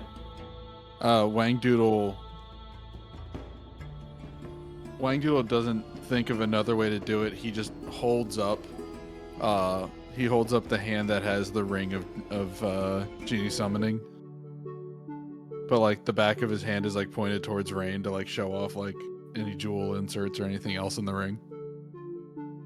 Remind me, does Rain know what this ring is? Was this something that Wangdoodle found, or was this something that we found and like divvied out? I don't remember. I forgot who identified it. But I know it dropped off the Rakshasa. Oh, okay. Yeah. So we probably all know what this is. Yeah, that's probably fair knowledge. I mean, presumably I could use it as a focus to get us to the plane of air, but I think I actually already have this. And Rain pulls out the bracelet that we got from the Afridi in the tea party. This should also get me there. But both are good. Or did you have something else in mind, Wangdoodle?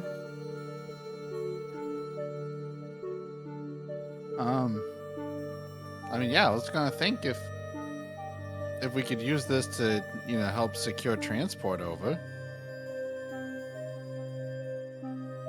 Plus, Well, I can get I'm us there, fairly but sure- but could you actually converse with the Jinn who would come out of this?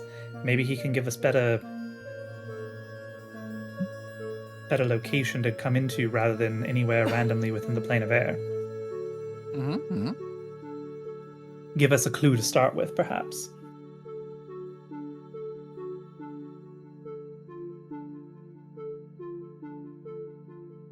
Yeah. However you want to go about it.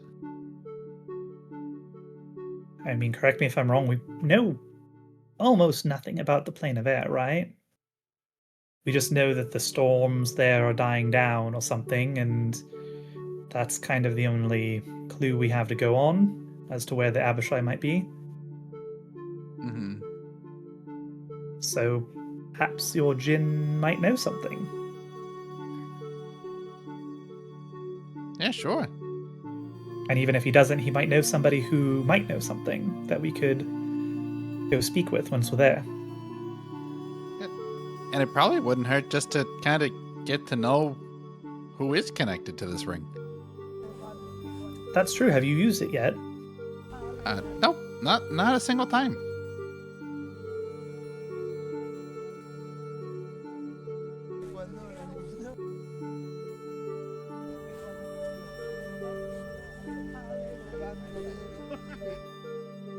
Well, seems like a good way to start. A good place to start.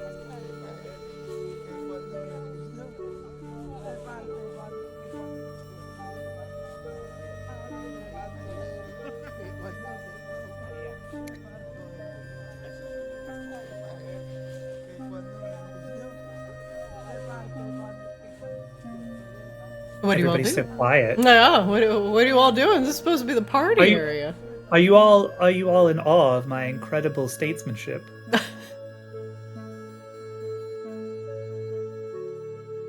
Apparently still so, yes. It was very good.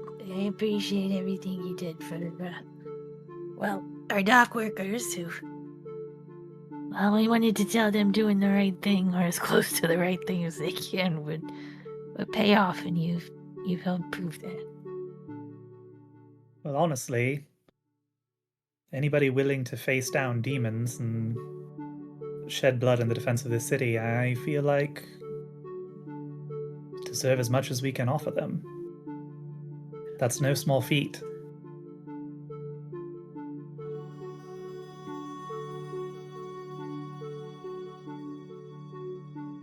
And it takes no small amount of bravery to do so. And also, it's nice to not have to be the big damn heroes for a change in front of everyone.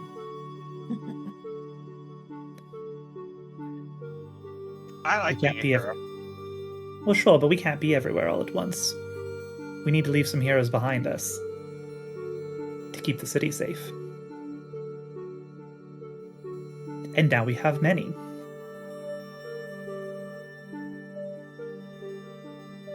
It is currently 10:43. And of course, in Maginox, it is perpetual. But the stars are shining, snow is lightly falling upon all of the people going from food cart to food cart, enjoying drinks and libations, and just enjoying the end of the rousing speech. Though if you wish to summon a genie from a ring, well, the public square might not be the best place to do this.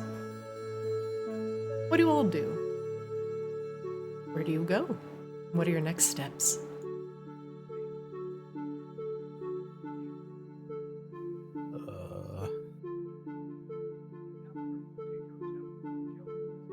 Rain has a handful of prep things, so she needs to finish that up throughout this week. But other than that, we can do whatever. If this is like the last night kind of thing, is that where we're kind of RPing out right now?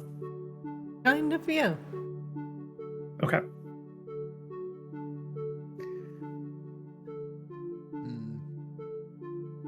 Everybody is stocked up on any supplies that they need, right? Also, I suppose confirming, we are going to the Plane of Air next. That was... I can do a quick Yeah. shopping trip if we're out here. Oh yeah, didn't Coslow unlock new rare treasures for sale? Did I? Yeah, with your Merchants Guild deal last time. Oh yeah, that is actually true. Hooray! Vendor said they would offer you rare stock. We made so many deals last time, I did not remember all of them. I'm trying to remember who the vendors are out here on this scene. They're through the door over here, I think. They're in the Bizarre Bazaar. Bizarre Bazaar. Bizarre Bazaar. How bizarre.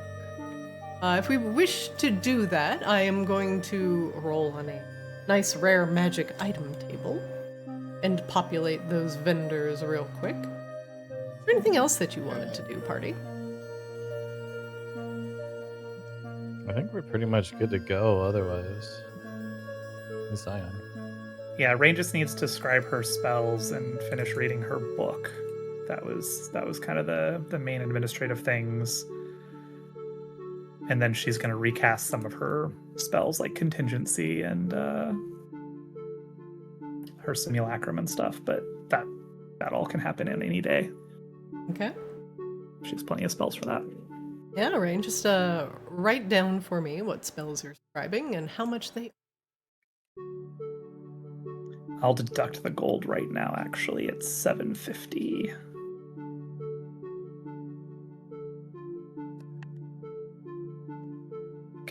gold is deducted. Or if anybody wants to do anything with their bastions, I don't know if that's a thing anybody needs to do.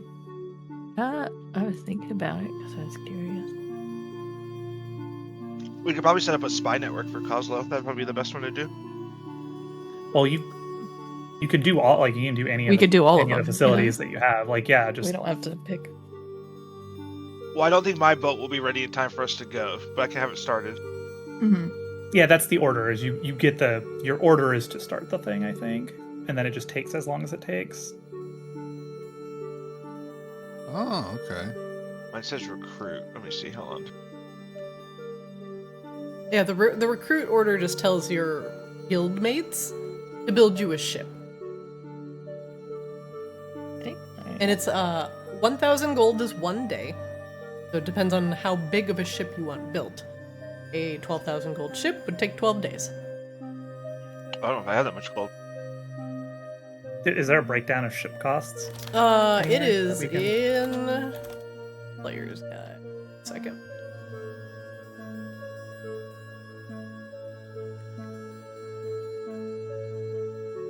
A rowboat is 50 gold.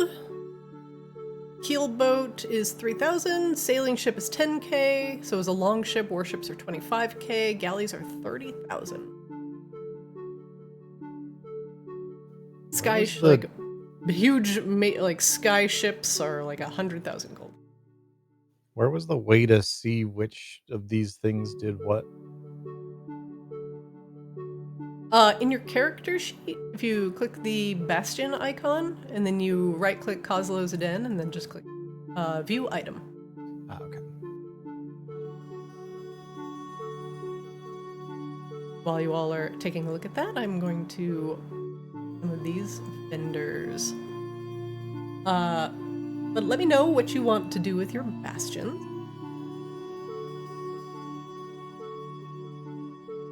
I guess Rain's Bastion is just like a you use it or lose it type of thing. That's all there is to it at the moment. Now, So- do a research. How much does this cost gold? It does not. Hooray.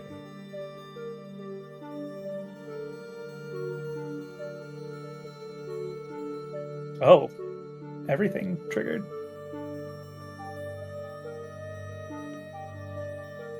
Right. We'll go over each of these one by one. Sea Swab. What kind of ship do you want to build? I don't know if I'm going to build a ship. I don't have enough gold for one right now. I don't have enough gold for anyone. Then I would just maintain your bastion rather than issue the recruit order, because that would be you want to build a ship.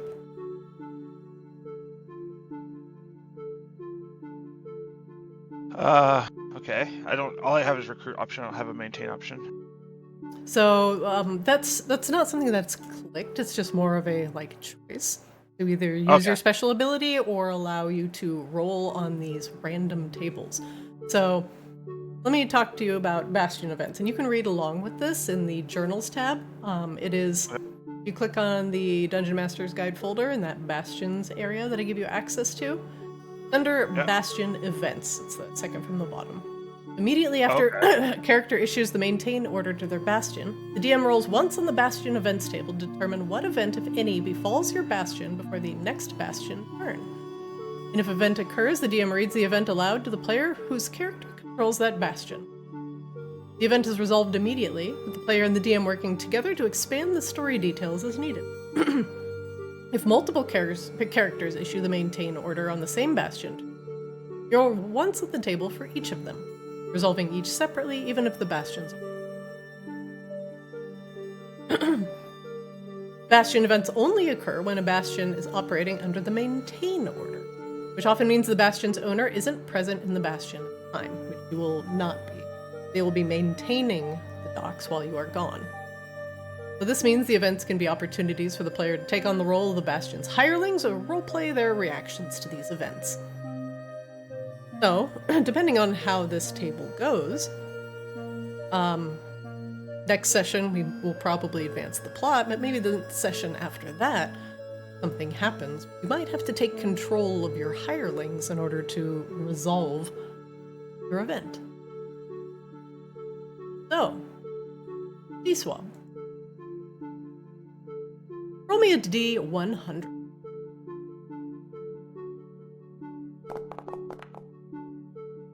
$37. All is well. All right. Nothing significant happens. We'll roll on this table and flesh out the details as we see fit. Roll me a 1d8.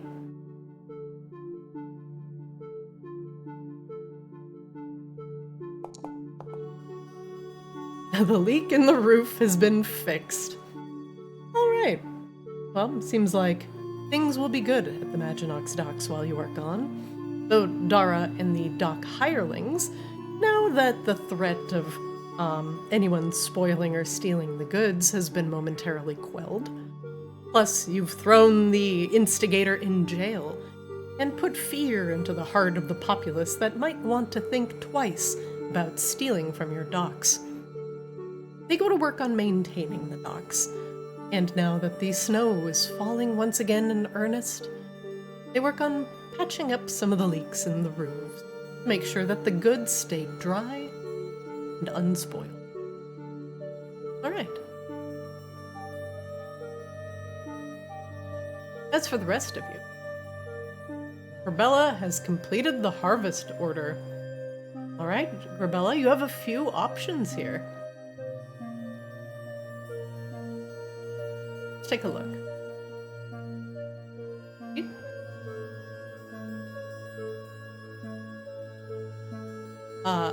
First off, you get a free potion of greater healing. I'm going to put that directly in your bag. I think she had to step AFK for a second. But Oh. She should be getting back. Okay, I will do her after this. Wangdoodle, do yours. Okie dokie. Wangdoodle, you have chosen to research. Yes. Your facility's hireling, who is Annalie, can search the archive for helpful lore. The hireling gains knowledge as if they had cast the legend lore spell, and shares this knowledge with you the next time you speak with them. Okay. That's awesome. I wish I knew what that spell did. Let's do legend lore. It's super identify, Super But for, identify. but for like not just items.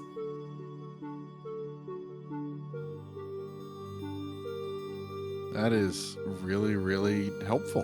Name or describe a famous person, place, or object. Spell brings to your mind a brief summary of the significant lore about that famous thing as described by the DM. The lore might consist of important details, amusing revelations, or even secret lore that has never been widely known. The more information you already know about the thing, the more precise and detailed the information you receive is. That information is accurate, but might be couched in figurative language or poetry, determined by the DM. If the famous thing you chose isn't actually famous, you hear sad musical notes played on a trombone, and the spell fails. Spell fails. Womp womp womp womp. So it has to be something relatively famous, not something obscure.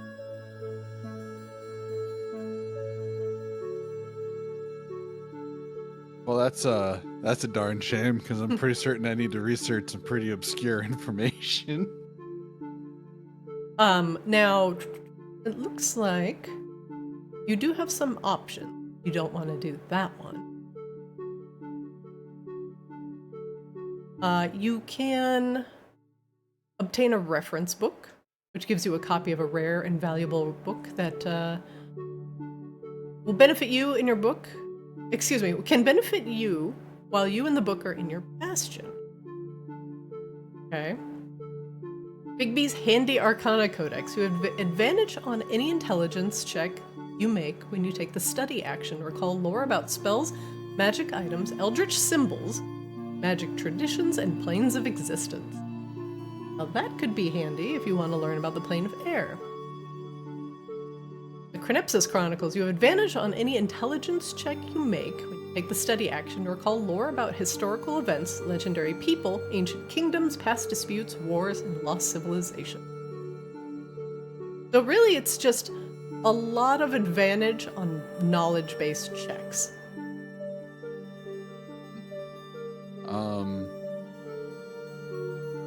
Well, I wanted to do more research on the rune tattoos because didn't really get a whole lot of time to do that.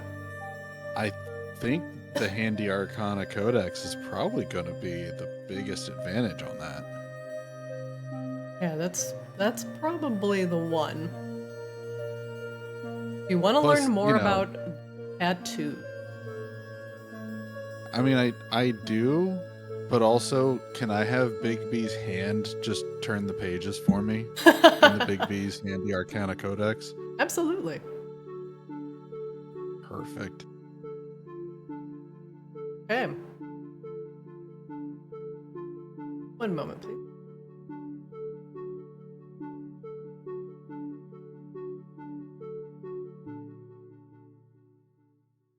Make me an Arcana check with advantage.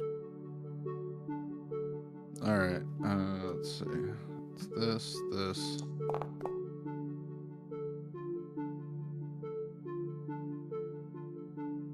Yeah, we'll use guidance. Yeah, that seems good. I'm so glad I used guidance. Wow.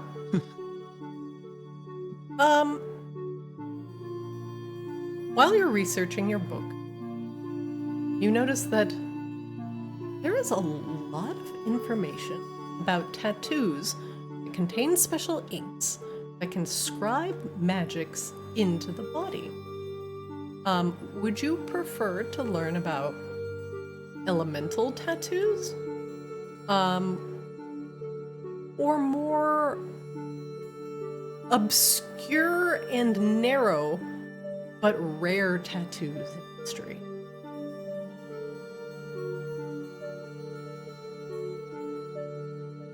I will give you knowledge on one of them.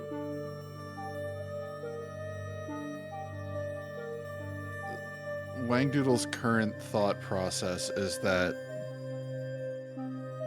it may be better to go for obscure because it may be more of the symbol's meaning, maybe tied to stability or like stabilizing. Okay.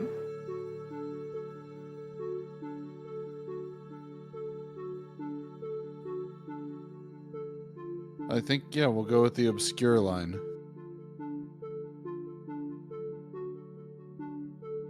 Okay. Roll me a 1d10. You got it. I know which one that is. It's that one.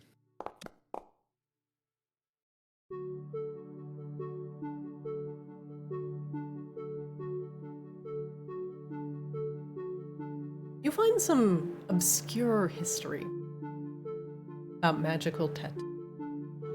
One of them, at least in this book, is called a life well tattoo. Special needles that you have to acquire. You don't have these on hand, but if you find these magical needles and the ingredients you need in order to scribe these tattoos, you think from your book you could recreate this. This magic tattoo features symbols of life and rebirth. I'm gonna actually send this. Oh no.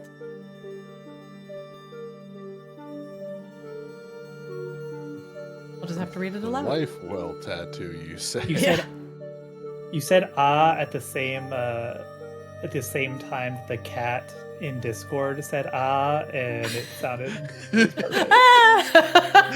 the looping gif, and you synced up perfectly. Oh my god. These tattoos require attunement. You have to have an attunement slot open in order to utilize them.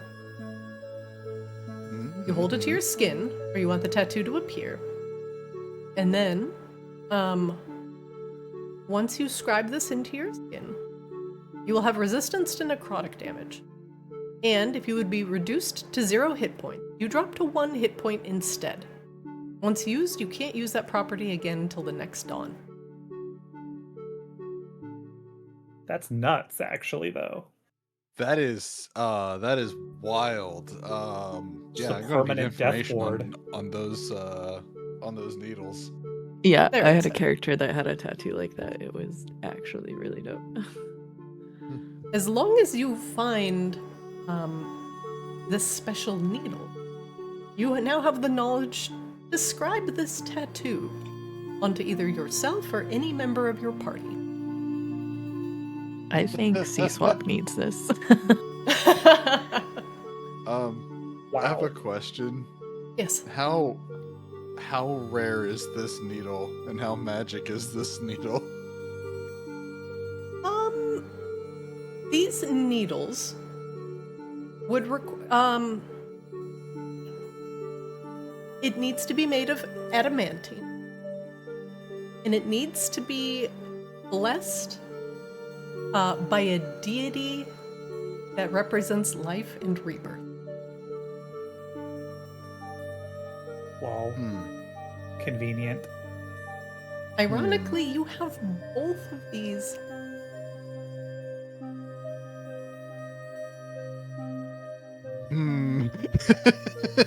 Show up to Azrael's crib. She's like, "Guy, bless all these needles for me." Open up a tattoo parlor. Don't worry, this is And I fine, think it's fine. C-Swab having the life ward would be great. I'm just gonna say. I'm not disagreeing. If not C-Swab, Weird. you for sure. Oh yeah. I mean, there's as long as we've got the needles, technically you could put them on everyone. True. Well, he's still That's taking an true. attunement slot. Yeah, they right? do take an attunement slot. Oh, that's right, they do. Yeah. So It's you know what? That's fine. Tattoo every single one of our guards. Somebody drops a massive fireball in the middle of town. They're all still up. Tell me that's not intimidating as hell.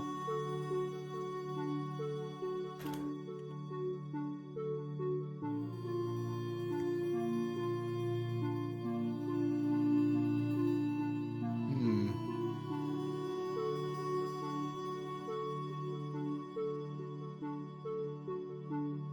So with that knowledge, what you choose to do with it is up to you.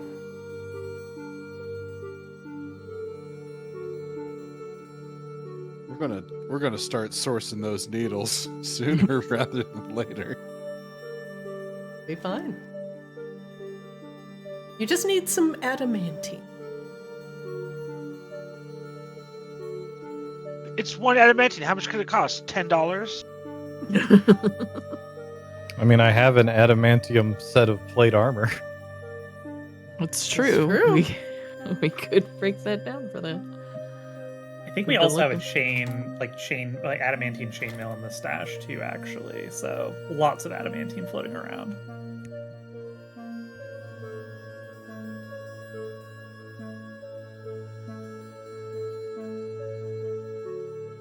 Well, I was kind of wondering if it would fall under the magic item plans.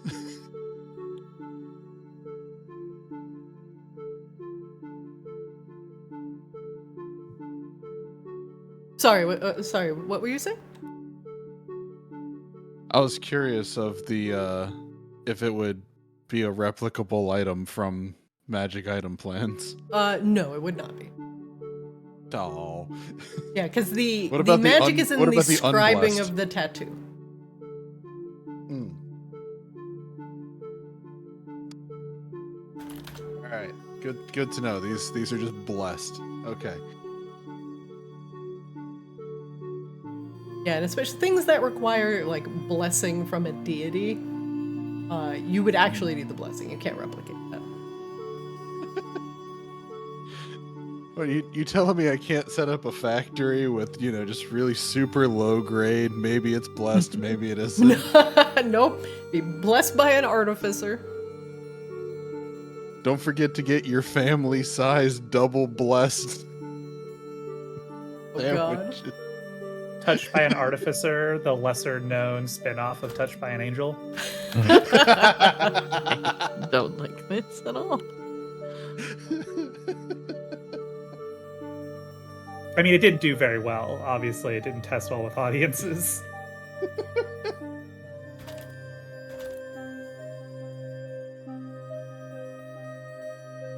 Okay. I think that would be. That was really useful. That was useful. All right, Coslow, you've got some drinks you can make. Which ones do you choose? You have 2. I did the research action to hear rumors. Oh, take a look.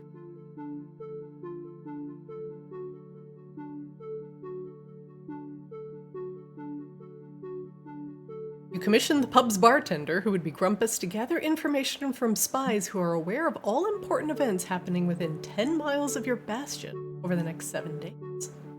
During that time, these spies can divulge the location of any creature that is familiar to you, provided the creature is within 50 miles of your bastion and not hidden by magic or confined to a location. Is there any specific creature that you are looking for information on?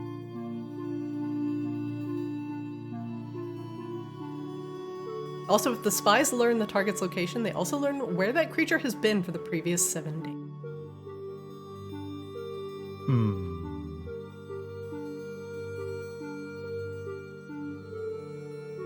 Is there anyone that we should be... I must have misread it. I thought it was just like general... Are there weird things happening sort of knowledge? Is there anyone in specifically that we need to be looking out for at the moment?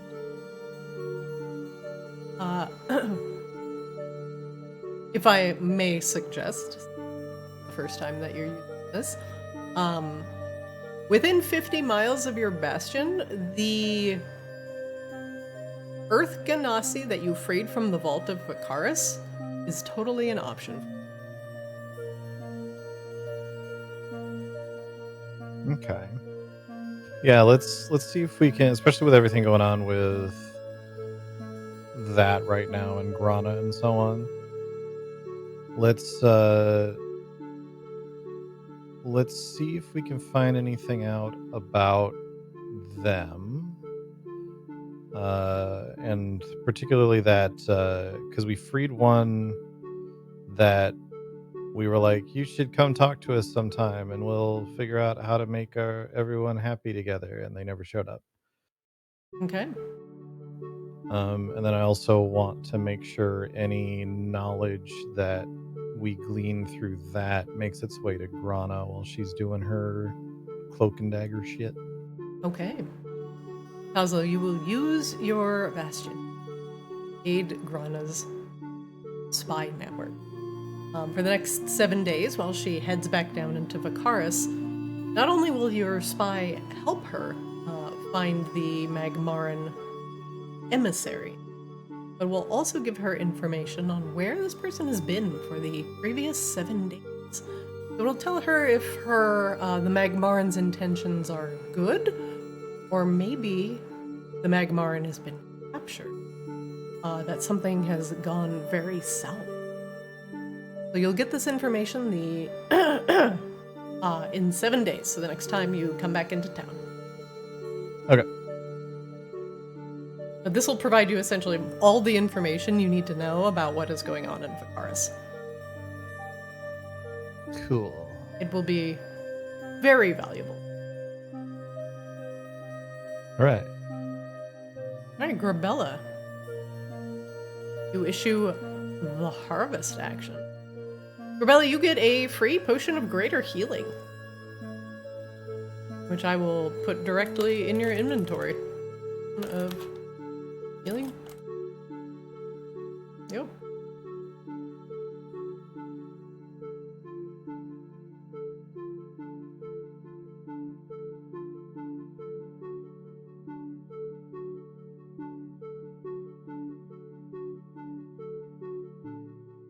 Okay, there you go. One is in your inventory.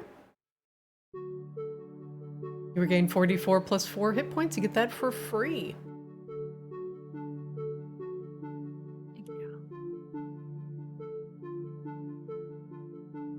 The other option, Grabella, is to harvest poison You can choose the type of poison from the following options: Assassin's Blood, Malice, Pale Tincture, or Truth Seed.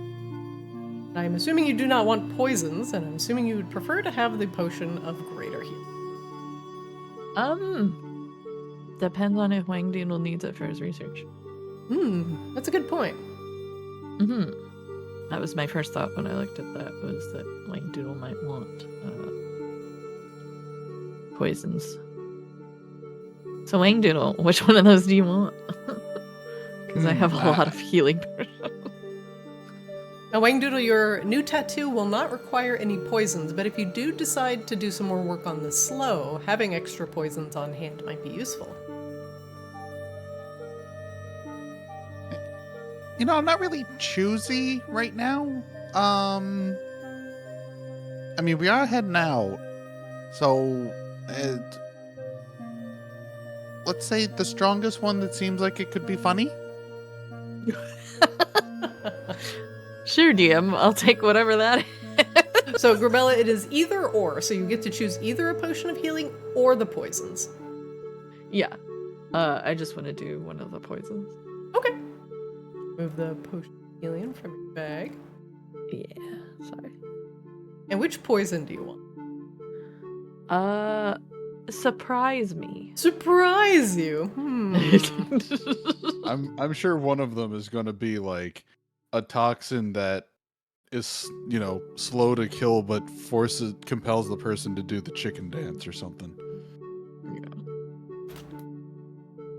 Let me see. Assassin's Blood is an ingested poison. A creature subjected to it makes a DC 10 con save. On a failed save, the creature takes 1d12 poison damage and has the poisoned condition for 12 hours. Oh, you know what? 1, 2, 3, 4. Roll me a 1d4. I'll give you a random one.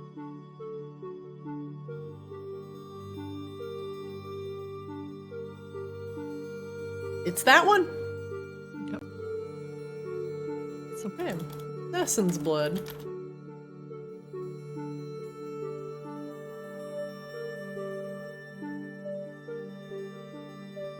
I put that in your inventory.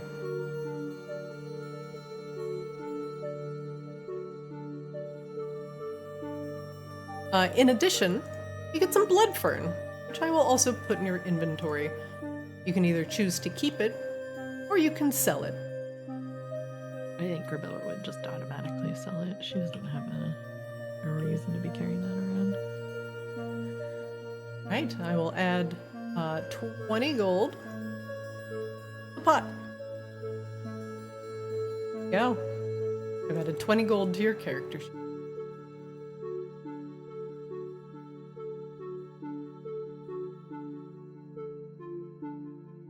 Right. How's everybody doing on their Bastion turns? Anybody? Let's see, Wang Doodle. C Swab is not building a ship and he's already done his random thing. Oslo is activating his spy network.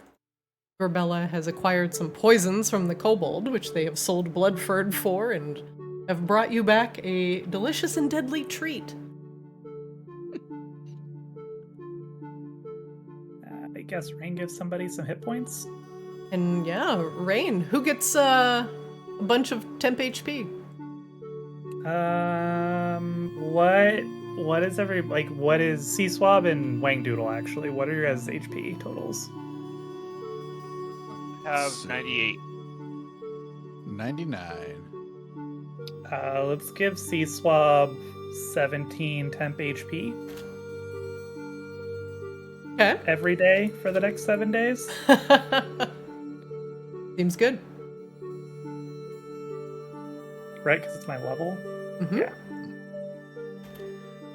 And can I sleep there? So I guess I have slept there. So can I get the charm too? Sure. Yeah, absolutely. Do I actually click the thing to give myself the charm, or do I just click the charm when I use the thing? Is that how? I believe it casts heal when you use it, so you will just have it in your pocket from when you need it. Okay, I'll just use it then whenever. Sounds good. All right. Probably on Seaswap. Bella, since she's probably the only person with the hit point totals to actually need a actual heal spell, Yeah, that's probably fair. because it's a lot of heal. Oh my god. All right. Seaswap gains 17 temporary. As you are blessed by the recuperating sanctum of House Luna. Excellent. All right, next thing, your Maginox Merchants Guild has received some very rare and exciting items. First off, already finished the weaponsmith. Do armorsmith. Kozlo, roll me a 1d8 twice.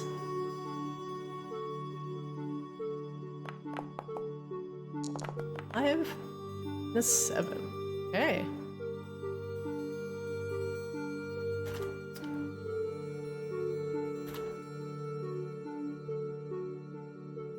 Can't spell. Some very rare items have been added to the armorsmith and the weapons. Number 7. Okay, interesting. I wish I could spell today. Now, some of these might not be useful entirely. But we like random.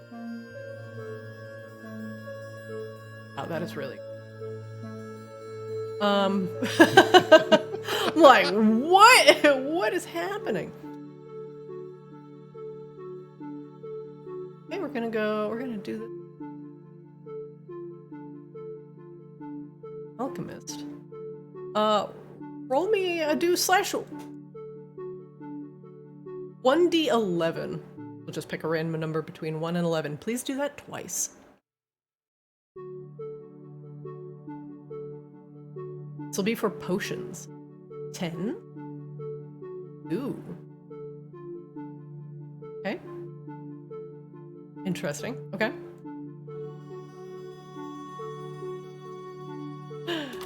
All right.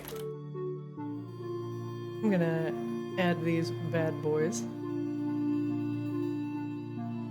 10 and number 2.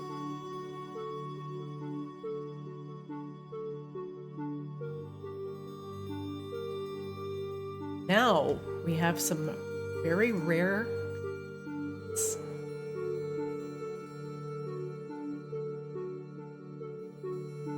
These are spicy.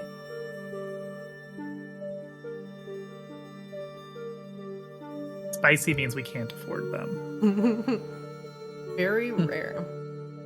Oh, these are extremely spicy. Roll me a 1d14 twice.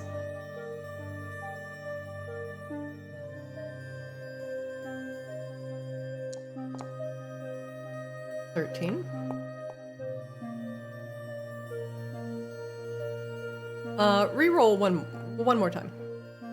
You got a dupe. I want something. So, okay.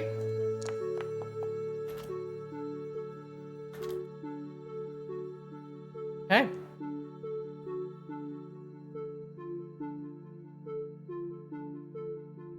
Sure, this has a price on it. Okay, and a 13.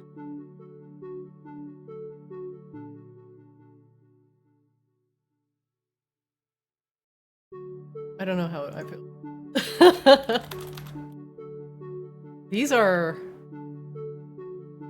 some items. And I'm going to lastly, scrolls, Kozlo.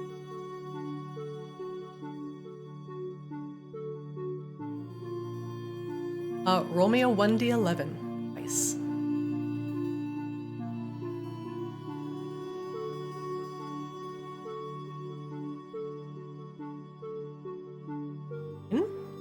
A 5. Okay. can't wait for you guys to get in this room and look at what you have literally unlocked. Great scroll. Exciting and scared. I would be a little bit of both. And a 9. Okay. Well, I don't know how to feel about this. You know what? We're gonna allow it. It's a little bit like watching somebody deal out all the cards in poker, but they get to look at all of the cards. Yeah, Like while they're dealing them out and just like talking shit about everybody's hands. Like, Alright, let's put you in the Bizarre Bazaar to look at just what you've brought in.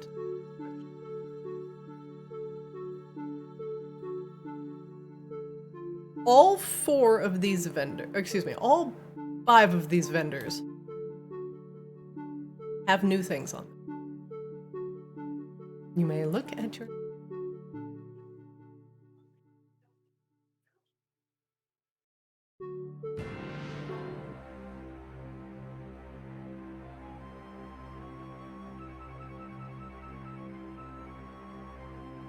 Sorry, apparently I have to make this table smaller. I apologize, I'm gonna delete that wall.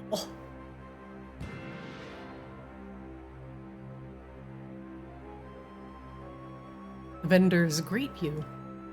And new things coming in today. The lines of trade are very, very open and able to bring in some rare, exotic goods.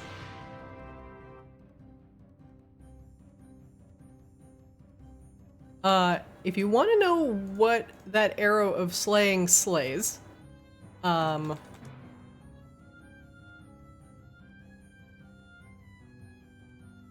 a 1d14, Wangdoodle. You got it.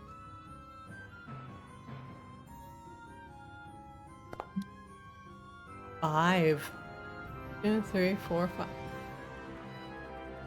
5. They are arrows of dragon slaying. Oh. Oh. He has 5 of them. What a oddly antagonistic item to have in this shop at this particular point in time. Yes, any dragons giving you some problems? Stick it to them with these dragon-slaying arrows. You know, I'm not feeling that kind of. What? No annoying dragons? Not currently. No. Yeah. Just I would.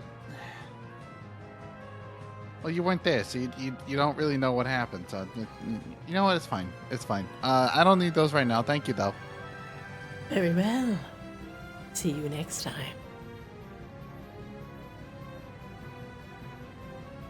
What's this one oh got? yeah, belt of fire giant strength. Yeah, that's That is- pretty good. It's very fucking expensive. Whoa. It's over double what I have. Wait, what is this? Talabrina has some crazy shit in the back. She brings out 2 things just for you. A belt. Leather belt.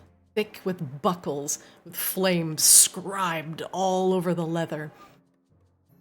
It's dyed red and yellow and orange, and would fit perfectly around Grabella's waist. The belt of fire giant strength, which would raise your strength score to 25. It is my strength score. It's almost 25. Your strength score is 19. It would raise your strength by 6 true. points. Go on. I don't think I have anything I could sell to achieve this, unfortunately. You can also pool. Would you like to take out a Klarna? Credit, Klarna.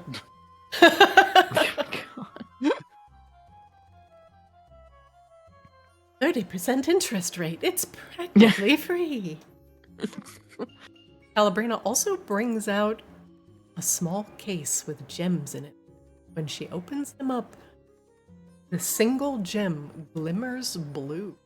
Is roughly the size of a marble. And Rain, you immediately recognize this as an ion stone. They rotate around your head, and they give you stat boosts. This particular one raises your wisdom score by 2.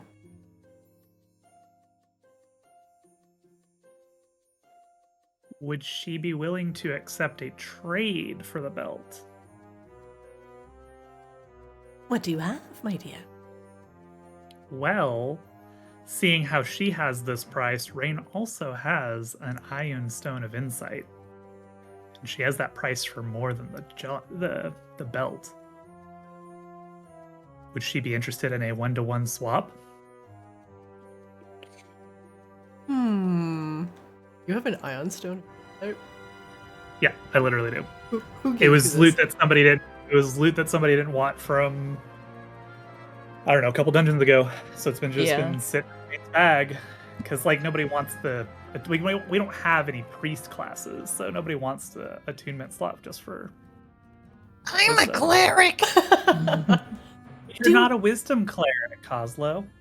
I'm very wise beyond my height. You're already wise. She asks if you have anything else you'd like to sweeten the deal. Sweeten the deal. This is very valuable. Do you have anything else you want to sweeten the deal with?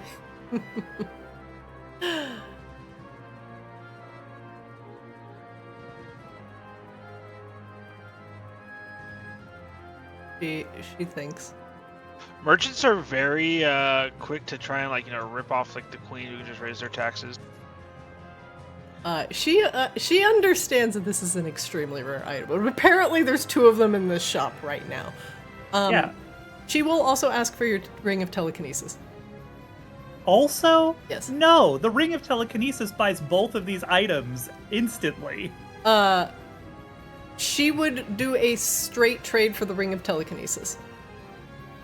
The Ring of Telekinesis is worth more than her seller's price. Yeah, over if you double sell, than either if you of sell, these. it's at half. So the ring at half equals what the belt would be. You sell at half price. Is she gonna throw 10,000 gold in for half price? Because Make me a persuasion check. Your difficulty is 26. I literally can't hit that. Oh, I can if I roll a natural 20. No. We could double Flash of Genius. Would that we could. actually get you to 26? Oh no, to get it to 25 because I only do 4. Unless Swing Doodles is doing 6 now. Not to my knowledge. One off. Ooh. She will do a straight trade for the ring of telekinesis. No. That is beyond preposterous. If anyone else has items that they want to try and sweeten the deal. As a reminder, you sell for half of the item price.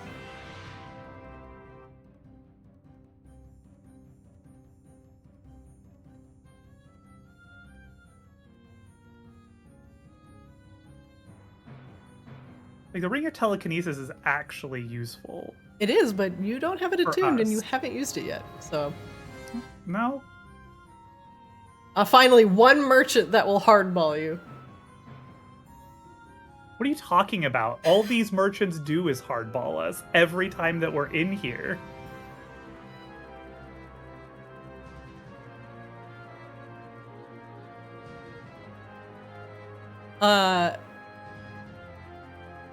She would consider an item worth. She would consider an item and gold, if you want to do that. I also have this vicious sickle that I don't know why I have it. I guess it was because no one wanted it, but it's apparently worth a lot.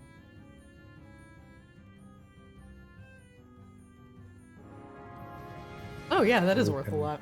Offer up for trade. She would do the sickle plus how much is that built? 30. 30. She would do the sickle plus 20k. Okay. I have 12k.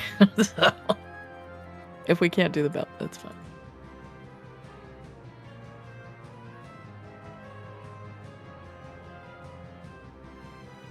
I also apparently have 2 unidentified equipment that we never got around to. Also true. I will identify these.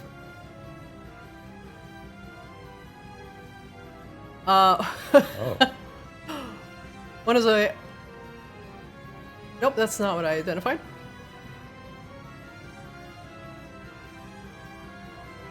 The Rod of the Pack Keeper, +2. While holding this rod, you gain a bonus to spell attack rolls and saving throw DCs of your Warlock spells. You gain 1 spell slot as a magic action while holding the rod.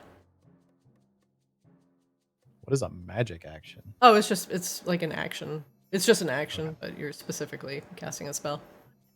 It's just a 2024. Yeah, they just language specified thing. it. Well, okay, I want to keep that. The other thing is a cloak of arachnid.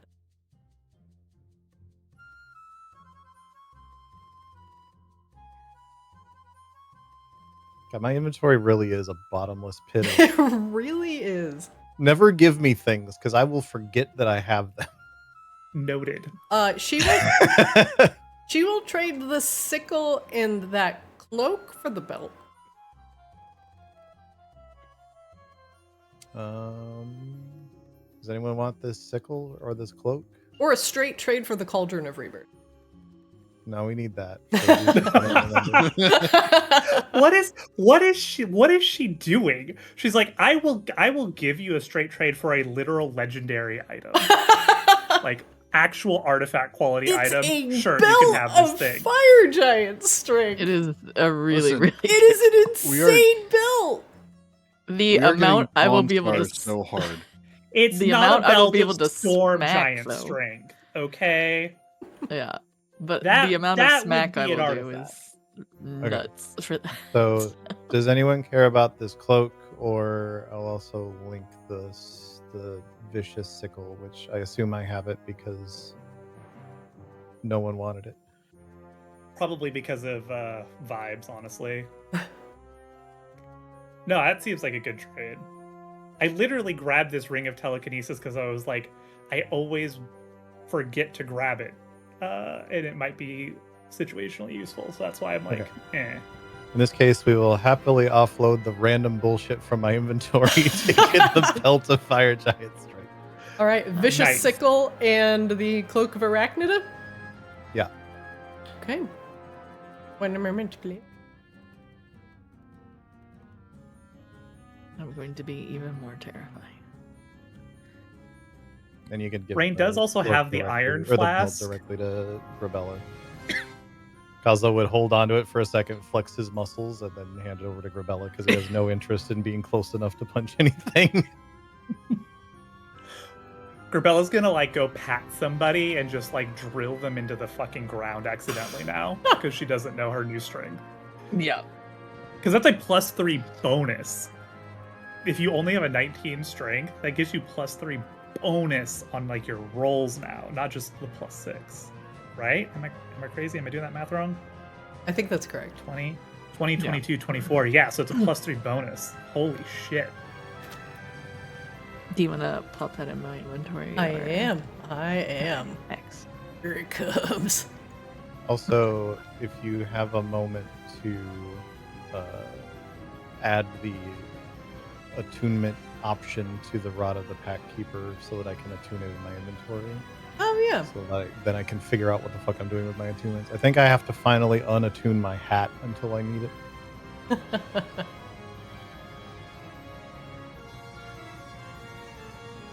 Okay, Grabella, it is in your inventory. You have now received a belt of fire giant strength.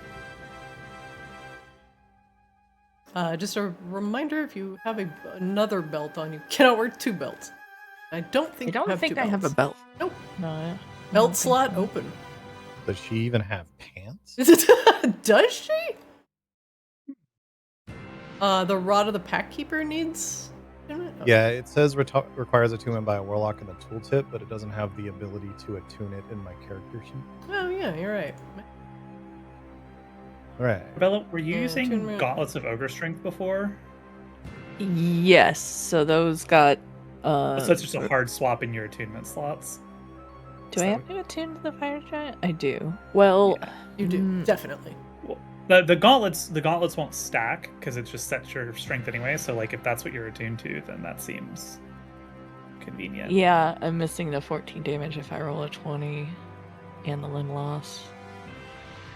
I've been because we combined the gauntlets. Yeah, we with- combined it, so it's not a regular thing. Oh, I'll figure it out. I haven't been using the shield a whole lot, as much as it's got some really cool stuff about it. I mean, it still just gives you AC though, right? Yeah. This guy over here has he just has a shield that's just like plus armor. I shouldn't. That is one of Doesn't Kozlo's require rolls. It was attunement. just a flat shield plus 3. Oh, but he wants 100,000 gold for this thing. Yeah. Damn. If anyone wants a cool shield, hold on, I have to remember how to link. There we go. I've been carrying this because someone gave it to me ages I ago. did. That's And, Grabella's That's old Grabella's shield. old shield. Yep. It also requires attunement. Yeah, I have no use for it. How much is it worth? Like A lot. It is worth 75,000 gold, so like we could trade for something with it. I mean, if we can hard swap that for this plus 3 shield that doesn't require attunement, then Grabella can keep the armor class bonus and not worry about all the other stuff that her current shield does that she's not using. Throwing it out there. Because a straight plus 3 shield doesn't require attunement. And that's what this guy has, this armor's guy. I mean, I could sell the shield and come out like we wouldn't want to hard swap it because I could sell it and then come out way on top. It sells for 36k. This guy wants 100 grand for this shield plus 3. Oh, I misread that. I thought it said 10. I think there's a lot of zeros and no commas, but I think it's 100 grand. I believe it is. Let me double check. I'm pretty sure it is.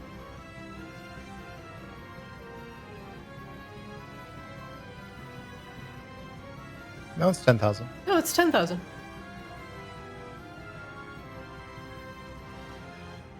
Oh, shit. Okay.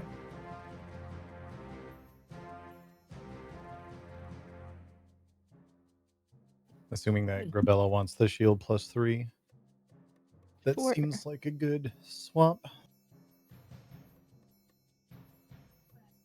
So I will just sell the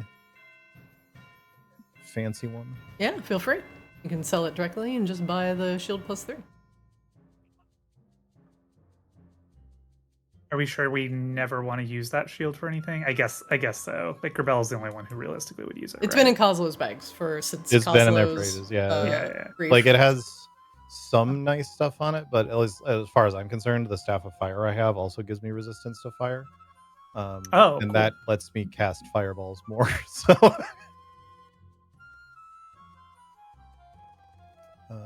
okay. It's done. Done. And then I remember trade being weird, so I'm gonna come down over here. It and should drop work. mine down. Okay. You hit the trade button in the bottom left. Let's try it. Trade with Grabella. Send trade request. Wait for response. find shield in my bottomless pit of inventory. There it is. It's funny because I can spectate your turn. Okay, and Grabella has to accept.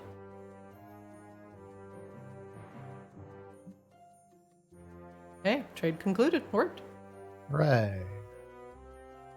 I was swapping that with my other shield for attunement, correct? That's what we decided. You don't have to attune this shield. And Yeah, so this you it just frees equip. up your attunement slot, and you might actually get more AC from that shield than you had on the other one. I don't know. The Shield of the Cavalier is +2. Should gain AC. So she has to unattune to the Shield of the Cavalier, and then attune to the belt. Ah, yeah, that makes sense. Yeah, okay. Got it. Hey, Grabella, your AC has gone up by 1. Your strength is 25. This is fine. Yeah, That works. I accept it.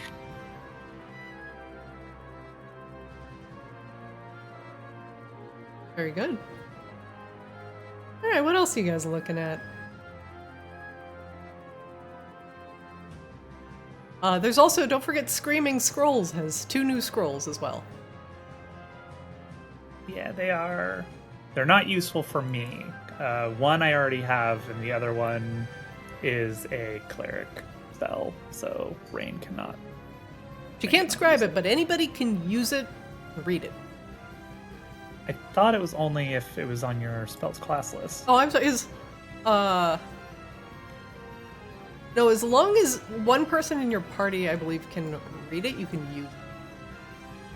We don't. Oh, have that's an right. You have the actual special cleric. scroll. No actual cleric? What do you mean? Kazu's been lying to me this whole time? He just looks at it and goes, That's not for clerics. What are you talking about? It has the word holy in it. 100% not for clerics like Kozlo. I'm not that kind of cleric.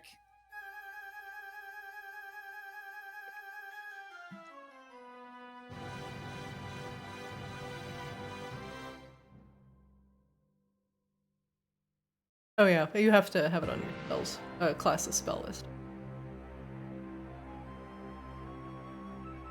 If the spell is on your class's spell list, you can read the scroll and cast its spell without providing material components.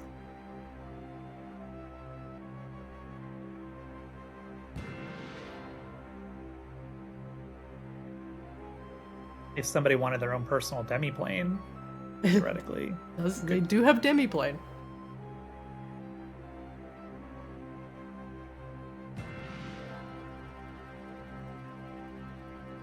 This yeah, I'm good. Demiplane, I think you this felt say? like a good Grabella upgrade moment, so I'm glad that happened. Yeah. Grabella smash. Didn't Grabella pop like a potion of fire giant strength once upon a time and I just did. like, absolutely murder? So yeah, Terrifying. This is good. There's no reason to be alarmed here. Grabella's No plus concern. 7 to strength saves right now. Holy crap. Her athletics is plus 13. It's that Chris Evans gif as like Captain America where he doesn't chop the wood, he just rips it in half. Yep. But that's people. That's people she's Yeah. doing it to. Mm-hmm. It's fine. Why are you saying that like it's a bad thing? Bad for my NPCs. All NPCs receive a buff. Next patch. Yeah, all my NPCs gain Trying more real more HP. hard to not say that's a skill issue. The rest of the party gets the crap kicked out of them. Get him, Grabella. Just casual We'll be back 25 here. strength. Grabella's gained Joke's on like you. 8 stat points on this latest trip to Badgenoch, 6 strength and 2 wisdom. Yeah. I needed And the an armor wisdom class. though. Plus 1 AC at this point on a barbarian? That's also nutty. Yeah, 21 AC on Grabella is actually kind of terrifying. Like, how does she die? Well, technically she doesn't, but you have to try really hard to even pretend like she might die. Her AC calculation is plus 2 from Dex, plus 4 from Con, and plus 5 from the shield plus 3. Literally disgusting. 21 if we AC put her in actually cover- without wearing armor is nuts. It's so crazy. Like, that is nuts. That's some monk shit.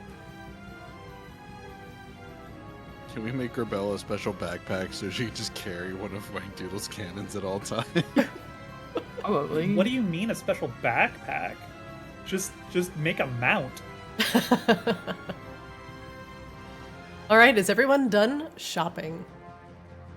Yes. Sorry, I was distracted by the idea of basically outfitting Grabella with a baby Bjorn that has a gun in it. Cosmo, Why- you why done shopping make as a- well? I think so. Okay. I'm gonna remove you all from the map, and we will return to Kozlo's Den for the final deliberations on what you want to do. What you want to do? I was thinking, like, instead of a baby Bjorn with guns in it, why not baby Bjorn with artificers with their own baby Bjorns with their guns in it? Like a clown car of artificers. Just strapped to Grabella. Like, Grabella just has a bandolier of artificers. That's a really good idea. It's like the Trojan horse, except it's just Grabella. I was like, well, what does this situation call for? Fireball throws Kozlo at him. What does this situation call for? Fireball throws Wangdoodle at them. I don't understand why a situation would ever call for anything else. Well, right. That's why you have two. And then you have Morris. Like, what does the situation call for? Bumbling incompetence? Throw Morris at them. That's Rude. right. I need to judge the fuck out of him still. Have you been slacking on your judging lately? All right, you all return to Kozlov's Den.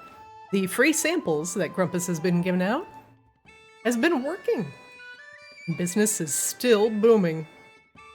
There's a literal crowd of people that you have to work through, and Grumpus has returned to the bar after giving out all of his free samples outside to eager celebrants.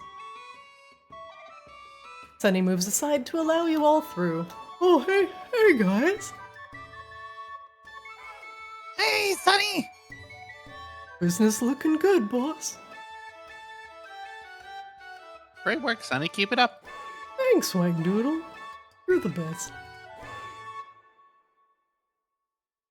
Hi, Sea Swab. Hi, Grabella. Hi, Sonny. Oh, Pats his head. Oh, what a nice belt you got there, Grabella. Looks all yeah. fiery. She hugs him this time and picks him up. Whoa! Whoa! I've never been picked up like that before. He's blushing furiously. I'm feeling feelings. Don't do that. Oh boy. He's just gonna have the kobold mommy issues now. Yep. Oh. You just hear confused Sunny noises from behind the curtain. What? Huh? Huh?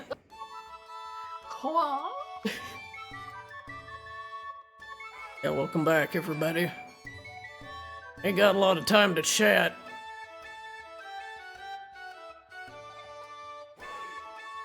But, We need to you- hire you an assistant. I got 2 waitresses and Leon. It's just, we're so busy. I ain't complaining, just gotta let you know. But your room's open Oh. in the back. If you need to do any, deliberating, Your Highness. We're gonna have an inn across the street soon, so you may want to hire more people. I'm looking Well, we forward have- to it. I can visit when I'm done with work and soak my little tootsies.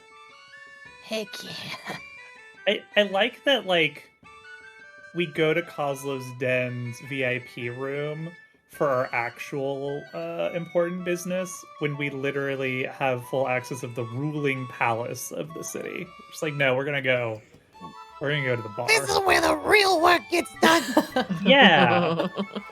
All right, Wangdoodle, Sea Swap, go on in the back. We'll have the waitress bring you some drinks. All right, great. Thanks so much.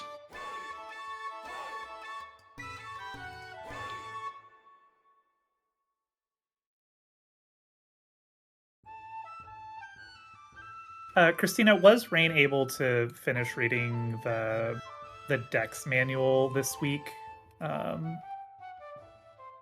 Yes. Okay.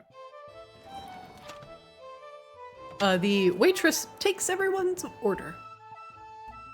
What can I get for you today? Sir.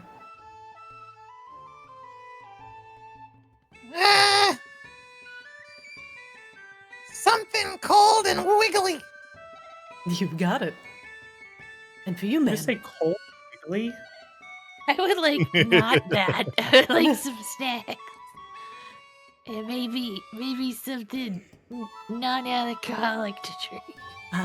We've got some chili peppered beef that's just come in. Would you like to try that?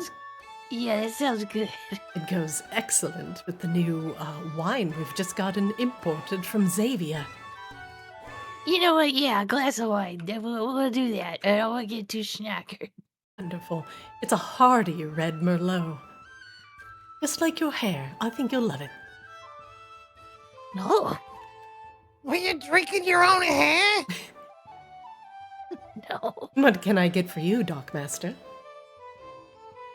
Just some whiskey and some peanuts or something. Would you like them dusted in sugar or salt? Salt. Very well. And for you, head artificer? Yeah, can I get some rum with a side of tequila? Hitting it hard tonight, I see. Top shelf again?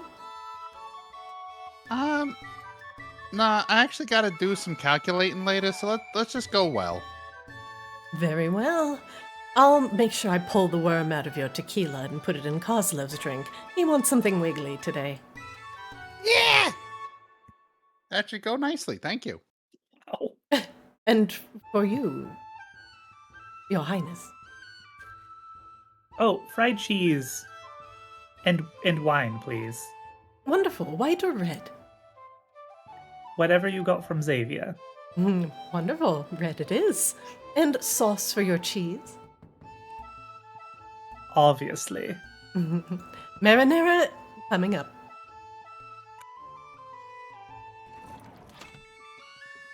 The waitress leaves, leaving you to your scheming.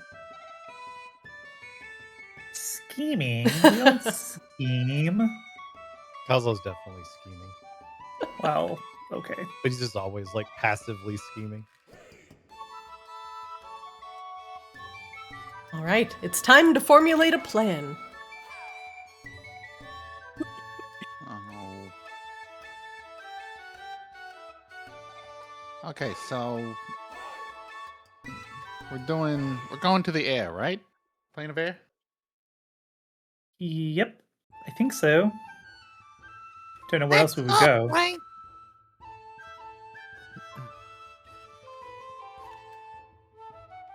Okay, so I guess we still haven't used this ring of genius summoning, so should we see if we got a friend who can help us out? Oh, can we like summon a friendly genie? You can. Yeah, we're gonna That's a good idea. take a magic action.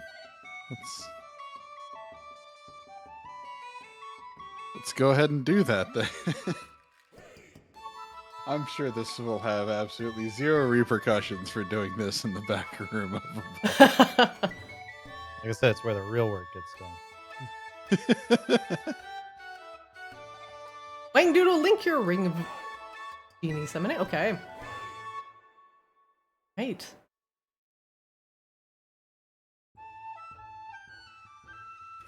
Excellent. One moment, please. Wang Doodle, roll me a 1d100. Absolutely. Okay. Good. The air in the back room begins to pick up after the waitress has dropped off your drinks. Wine from Xavier, tequila, whiskey, peanuts. The lighter bit of all of the little pieces of food start to go flying everywhere. Peanuts get picked up in a tiny tempest and begin flying around the room. Even bits of the peppered beef join the process, hit the wall and slide down in a sticky mess. But when the gale dies down, a figure appears.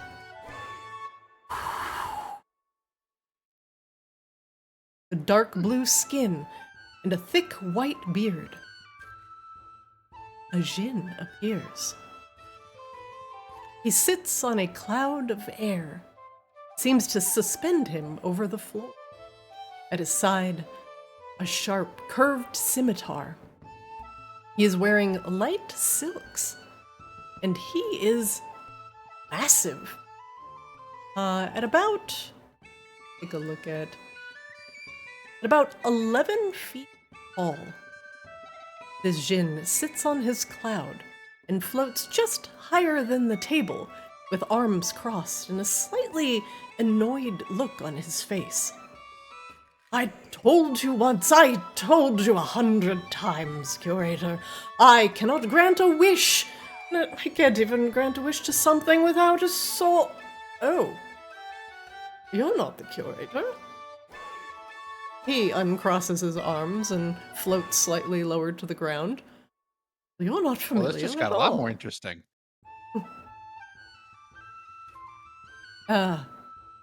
Forgive me. Greetings, everyone, and you are a sight for sore eyes. My name is Sahgael Breezewhisper, and I am a djinn from the magnificent plane of air. A pleasure to meet someone whose visage does not look like a frog.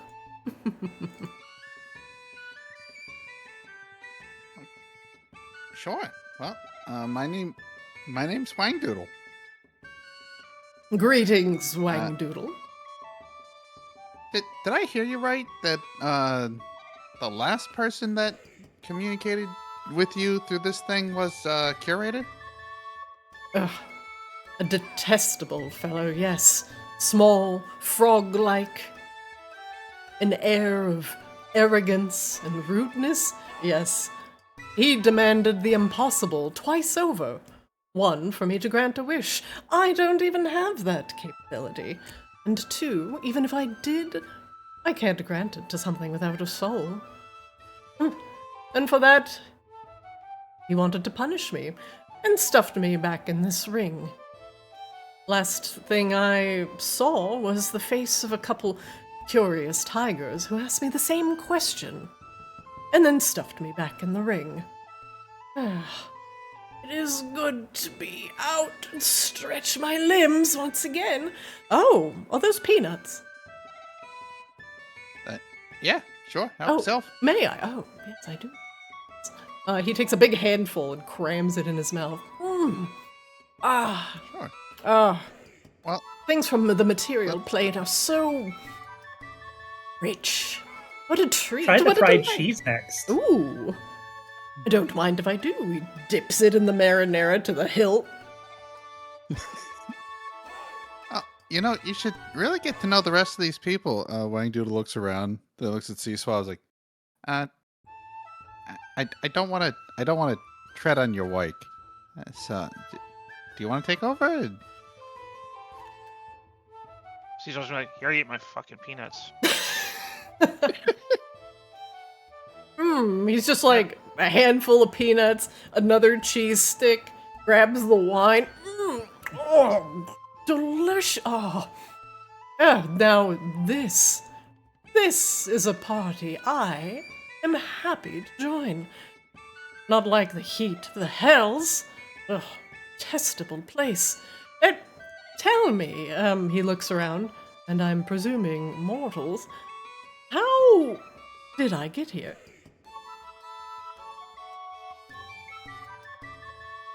Well, that's kind of the fuzzy part. We just happened to come across the ring. I don't even remember how we came across this thing. To be fun. Killed a Completely honest Rakshasa. with you. He had you on him How are That's those tiger men? Ugh, detestable servants of the curator. Are they gone? I would love to not see them again. They're dead. Yeah, Wonderful! Peanuts for all! He floats peanuts over to everyone.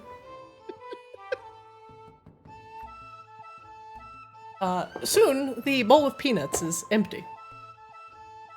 Poor sea swab. That's all he ordered. Man. Ah. So tell me, new friends. What are we doing? Just enjoying some drinks? I'm just happy to be out of that ring. Oh. He stretches. well, we're kind of looking to solve a couple problems. Maybe you can help us. I'd like to introduce you to Queen Rain over here to my left. Oh, Queen, how delightful. A pleasure, my lady. Extends a hand.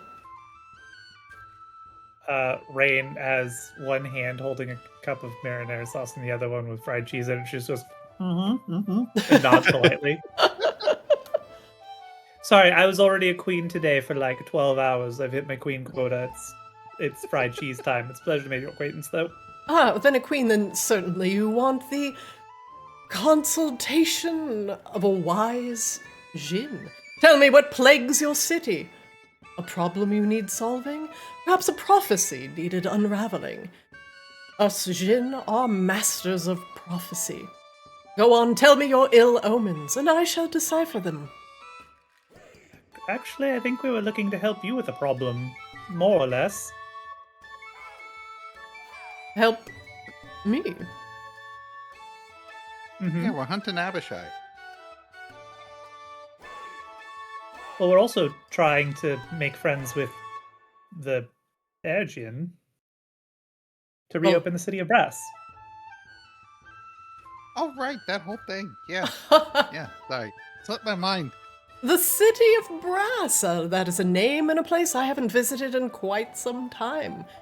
Well, now that you have freed me from this ring, I am happy to give you a proper recommendation. I can introduce you to the other Jinn of the Plane of Air, and tell them of your bravery in dispatching of the curator and his Rakshasa minions. Technically, we've only killed the curator once, but we do intend to finish the job in his home realm soon.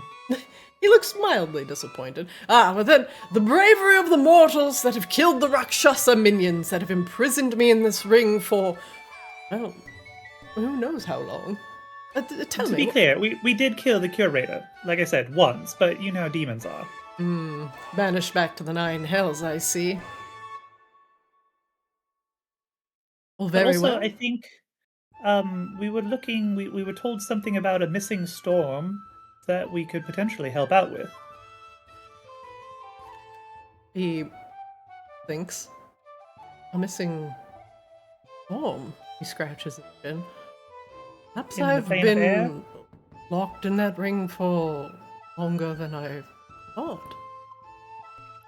The What was it storms in called the again? Plane of Air are missing. He seems unaware of what's occurring.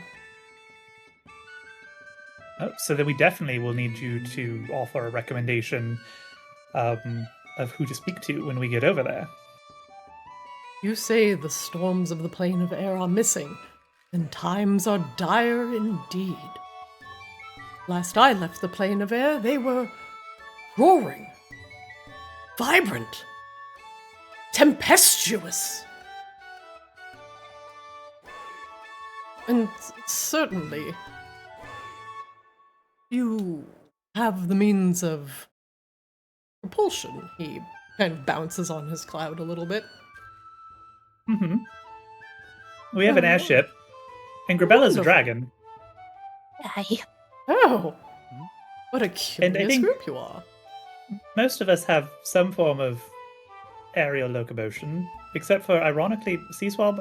You still haven't figured that one out yet, right? Have you? All fight, no flight. Well, at least you have the support of good friends. But tell me, what do you know about this missing storm? This is something you wish to reconcile, then I will do my utmost in aiding you. Well, we've helped the Earth Dao with a little situation of demons infiltrating the plane of Earth. We helped the Afridi with a problem with their High Lord, whatever his name was, and I guess now we're looking to help the Jinn of the plane of air. Otherwise, we don't really know much about it. We were just kind of told that maybe that was something we could assist with to ingratiate ourselves with the Jinn. And also that it might have eventually some impact on us here on the material plane anyway. Beyond that, I don't think we know much, do we? Fangdoodle? Seaswab? Grabella? Colso? Yeah, not really. Just I that it wanna say that disappeared and then sounds right. people left, the Jinn left the city of Brass, I think. Well, let me at least tell you what I know about the winds that rage across the plane of air. There's a centralized point where it is said that all the winds of the material plane originate. It is called the Maw of Wind. And from here, every breeze, every hurricane, every tempest that carries the sails originate. It is said to be the heart of the plane of air. If there is a problem at the Maw of Winds, this would most surely cause the winds across the plane of air to stop. Most of the denizens of the plane of air fly, he looks down at himself, like myself, and they use the magic that emanates from the Maw of Winds to help carry them across the skies. But without wind, without the Maw, they would be, shudders, landbound. If there is something wrong with the Maw of Winds, the heart, the very core of the plane of air, and you wish to remedy it, it would most likely, most assuredly, curry the favor of the Jinn plane of air.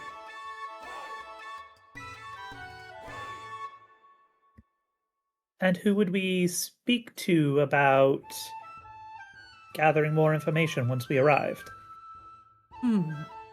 Or do you have a location that would make sense if we were to shift to the plane of air to try and, get close to? Why, in fact, I do. My teacher, my elder, is currently tending to a roost of young dragons. Well, it was when I last left. Perhaps they have grown and flown the nest by now. At the Sky Nest Post that flies within the plane of air. If we return there... Skynet? That sounds like a good idea. We should make something called it Skynet, Wingdoodle. Yeah, it shouldn't be too hard, right? If we return to the Sky Nest, I can introduce you to my elder. His word would carry a significant amount of weight if you wish to return the Jinn of the plane of air to the city of Brass. Now, that would be no small undertaking. Myself and the other Jinn, we take prophecy to a extreme extent. It was said that if all the Jinn leave the city of Brass, that untold destruction would rage across the plains. Perhaps it is time to re-emphasize that prophecy.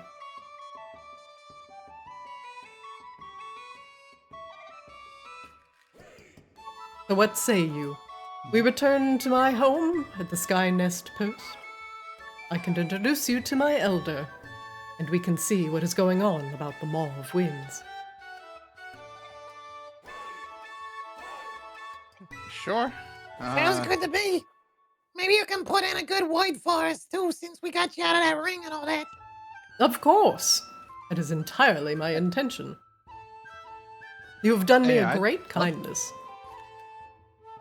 Yeah, I'd appreciate any extra information you want to spill about the curator. Anything at all you just want to get off your chest. Yeah, we'll listen. We'll take notes. He seemed highly intent about getting as much information on the nature of wishes as possible. And when... Yeah, it's because of me. Perhaps that might be a story for another time. He thinks. But his wish could not be granted. Not all genies or jinn can grant wishes. And plus, it is something that is only granted to something with a soul. Something that has desires. Something mortal. When I couldn't grant him this, he became enraged and wished to take out his frustration by binding me to this ring. But by freeing me, I am eternally grateful. You have a friend now in Sahgael Breezewhisper.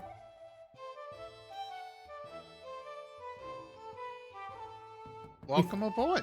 He thumps his chest. But I worry for my home. You have given me some dire news. If we are to return to the plane of air, then let us do so. Quickly. Yeah, let's go. Tomorrow. First thing. Acceptable. I understand you mortals move a little bit slower. The breeze is relentless. I shall be patient. But as thanks, I shall watch over you as you sleep. That's not really necessary, actually. Also a little creepy around these parts, but He thanks anyway. stands over Coslow. You, the smallest of them all. I shall watch you. Sleep. He pats you on the head. Sleep. Okay. Your sheets shall be cool. May you always find the cool side of the pillow. Would you like some white noise? He blows in your ear. Oh, that's nice, actually. He would like that. You got been locked in a ring for however long, breath. I like it. Reminds me of home. This got really weird really quickly. Were you expecting any less? Well, no, I suppose not. We had our formality at the beginning of the day. I understand that's a lot of formality for this group all at once. Perhaps a little bit of ASMR. He taps his fingernails on the on his sword. No, Okay, with that note, I'm going. No, what about this? I'm going to go see my husband, and we're going to go back to home Sounds good. before this gets any weirder. As Sahgael promises a riveting ASMR episode for Coslow tonight, the rest of you continue to imbibe your last night in Maginox before you go back to the plane of air. The attention-starved Jin will soothe Coslow to sleep with whatever breezes and sounds he desires. And Coslow, you get some of the best sleep when you get to it that you've ever had in your life. I'm jealous. It's cool, refreshing. It's wonderful, Coslow even though his just breath pass is a out on little the dank. Dreon carpet. The poor Dreon carpet. All right, you have learned that the place you possibly need to go is called the Maw of Winds, the heart of the plane of air, where all breezes emanate from. And perhaps Sahgael's mentor and elder will be convinced to allow the Jinn to return to the city of brass. But you must first find out what is wrong with winds. We will continue next week with this chapter, The Plane of Air, next Monday, 5 p.m. Thank you guys for playing. We resolved quite a bit today. You've got some buffs with your Bastions, and you're ready for a new adventure. Rebella gained a total of 8 stat points. Everybody's a little bit more powerful and ready to take on new challenges. You just have a big creepy blue friend. He's just really He friendly. just doesn't know how to interact with people anymore. He's been in that ring too long. The wind doesn't understand personal space. It gets in all your crevices. Okay. Wang Doodle, put your creepy friend back in the ring. Back in the ring. All right, everybody. That's it. We're a little over time. I apologize. But I will see you next week. Sound good? Sounds great. All right, everybody. Have a great week, and I will see you on Monday. Bye, everybody. Okay. Bye. Goodbye. Night, friends. Good night. Wait. Bye. All right, Arctis, that is it for today. Whoa! Thanks for hanging out. Thanks for joining for the session. We'll be back next week, Monday, 6 o'clock p.m. Pacific, for some more Arctis. I hope you join us. Chat, thank you for watching. Thank you for lurking. If you want more Arctis, go check us out over on Arctis D&D on YouTube. We are a small YouTube channel, so all your subs and likes are greatly appreciated. I'm your DM, Zarina. Hello, hello. If you want to watch our shorts and bite-sized content from the episodes, check us out on Play Arctis on Twitter, TikTok, and Blue Sky. Thanks for watching. Thanks for hanging out. And I hope to see you next time.